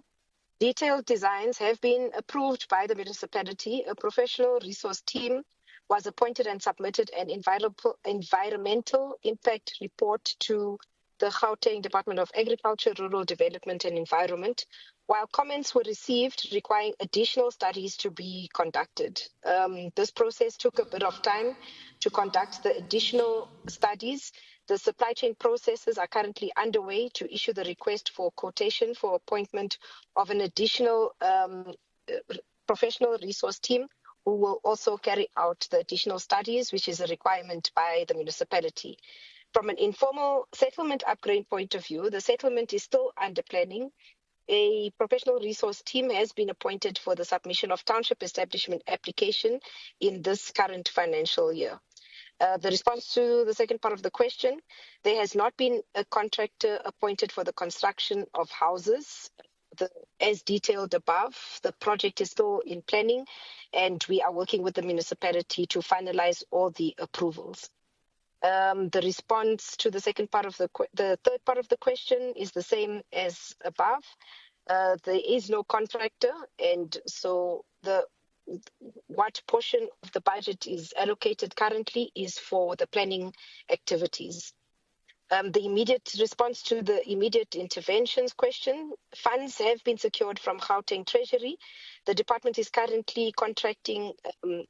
The service provider is expected to be on site at the end of June 2025. The services will run for 10 months. This is in line with the budget that has been confirmed and approved by Provincial Treasury. And the response to the last part of the question, the informal settlement is in the 2025-2026 business plan. So it's in the current business plan for planning purposes and other interventions such as interim services. In terms of the planning scope of the currently appointed professional resource team, a layout plan will be completed as part of the township establishment application. A project steering committee will be formed in collaboration with the municipality to ensure that continuous community involvement takes place for the duration of the project. Thank you, Deputy Chair of Chairs. Member Abrams, is there any supplementary or remark? Yes, I do have. It's really sad that a response can be given that only 252 houses versus 3,500 promised houses has been overlapping over 2 administrations. We're sitting in the 3rd administration already, which is resulting in the informal settlement growing. Which is sad that there are only been a budget for studies, a professional team. I don't know where the professional team comes from. I'm hoping that it's not butlers or chauffeurs that's handling the studies that's been done. The MEC is not specific in what type of studies has been done and how long does studies take. If she speaks about environmental study that needs to be done, if she gets the real professional people, it should have been done long time already. If the MEC could please provide us with a detailed report, budgeting out what has been paid to who and when. Also, it does not make sense because the 2025-2026 budget, the department has indicated that they have been underspending. So I don't know where this money has been coming from. And then also, the MEC was not specific on the sanitary conditions that the community is currently living under. Thank you, Deputy Chair. MEC, Tara. Thanks, Chair. My response to the sanitation question, I thought it was responded to, that the service providers will be on site by the end of June. The contract will run for 10 months. That is in line with what the budget that we have been allocated from from Provincial Treasury. We can provide the report, the detailed report as the member is requesting, but safe to say that the initial plan was yes for the 3,000, but after the feasibility and starting the planning process, what we have currently, which can be done, is the 252. That's because of the conditions of the soil, the conditions of the land, and we cannot build on land that is uninhabitable. We are also delayed by the capacity of the municipalities' planning divisions to be able to process the submissions from the professional resource team. They comprise of engineers, quantity surveyors, and then the additional studies is because of the comments we received from the Department of Agriculture, Rural Development and Environment from the province. They were not studies required at the initial points or phases of the project. They are now a requirement. And so we have to conclude those. They go to the Department of Agriculture. They also go to the municipality. And when we receive the comments, we are able to proceed. If the comments say additional studies, we have to conduct those additional studies and meet the requirements of the municipalities. Thank you, Chair. Thank you, MEC Mutara. Can I just check if MEC Chilwane is back? MEC Chilwane? Thank you, Chair. I'm back. Yes, there was a question. You can respond to the question by Member Ngubeni from the EFF. Thank you, Deputy Chair of Chairs. Thank you to the honourable member. With regard to the first question, the department is aware of the incident. And with regard to the second question, the district director, second manager in institutional development and support officer IDSO visited the school on the 19th of May 2025. A meeting was held with the stakeholders on the same day, wherein a demand for the removal of the principal, the deputy principal, and SGB were made. The second manager informed the meeting that the district will convene a parents' meeting on the 25th of May 2025 to allow for the district to investigate the matter and take appropriate actions. On the 25th of May 2025, during the parents' meeting, parents complained about the lateness of learners and teachers and had mixed views about whether the principal, deputy principal, and SGB chairperson should be removed. The principal, deputy principal, and SGB chairperson did not attend the meeting. The district informed the meeting that they will investigate the assault of learners by meeting with the principal and SGB members.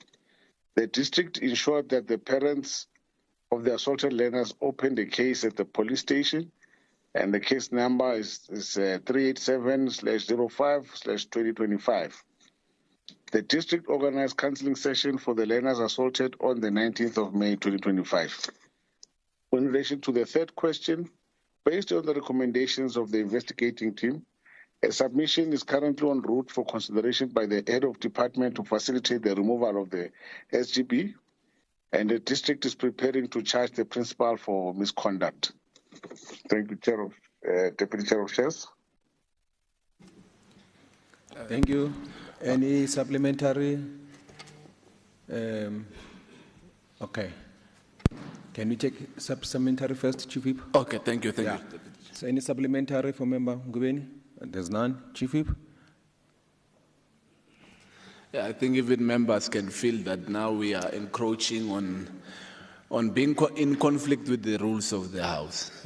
We have now surpassed the 2 hours that is programmed for today's questions, and I think that the Chair of Chairs would have also mentioned it when he took over the stand, that the outstanding questions, given the volume of questions that have not that were on the table today, that it's either they can be brought in the next sitting, or that the programming deals with the matter, or either they can be converted to written answers.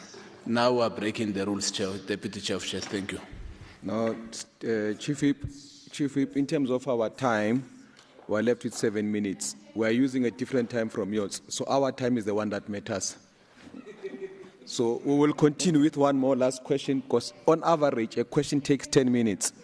So we still have a time, so we're going to take what is likely to be the last question from Member Ntsege is not here, so who is going to take? Oh, you are back. All right. Sorry, you were, yeah, okay, you can ask your question. Thank you, Deputy Chair of Chairs. This is likely to be the last question. Thank you. Recently, there was an advert from the department taking appeals from NPOs. Could the MEC please indicate how many appeals have been received? What are the nature of the appeals? Why are appeals not built into the adjudication process so that When SLAs are signed, appeals are completed. Of the appeals received, how many NPOs were then approved? And how do the appeals that proceed then get incorporated into the successful NPOs? Thank you. Well done. MEC Mazibuko. Thank you very much, Honorable Chairperson. As Chair of the, in responding to question number 1, so far to date we have received 64 appeals, and on the nature they vary according to each organization. And why are the appeals not built in the adjudication process? It's the first time and the first year that we are doing this, so as to allow people an opportunity to appeal in case they were not funded or they were funded for less. If of the appeals received, how many were then approved? The appeals committee is still sitting, they have not finalized. And how do appeals that succeed then get incorporated? Once the work has been done, Honourable House Chair, then those NPOs shall be informed. Thank you. Any supplementary question or remark, Member Tsekhe? Just thanks for the response, MEC, and I'm glad you've introduced the appeals. I think the only thing that makes it a bit weird is that you've closed the adjudication process, noting that you've got a set budget for NPOs. So if somebody appeals and is successful, I don't know if you'd have the budget then to incorporate them into those that are successful. I think that's where my concern is coming. Thank you. MEC, do you have anything more to say? We will cross the bridge once we reach it. When we reach that bridge. Chief Whip, you can come with that proposal now that we are at the end of the questions. The time has ended, but yeah, I'll allow you to come with that proposal. No, thank you very much, Comrade Deputy Chair of Chairs, as we usher in the Chair of Chairs into the House.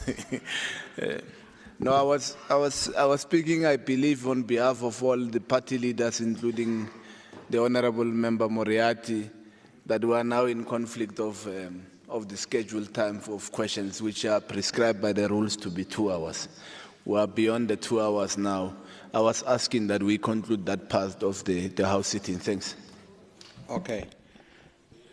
On that note, in line with Rule 133, subsection 2, that we have now extended to 2 hours. We have now come to the end of the question time for the executives, questions for oral reply to the executive. That concludes the business of the day. The next sitting will be on the 15th of July. The House is now adjourned. Say chai lengogo.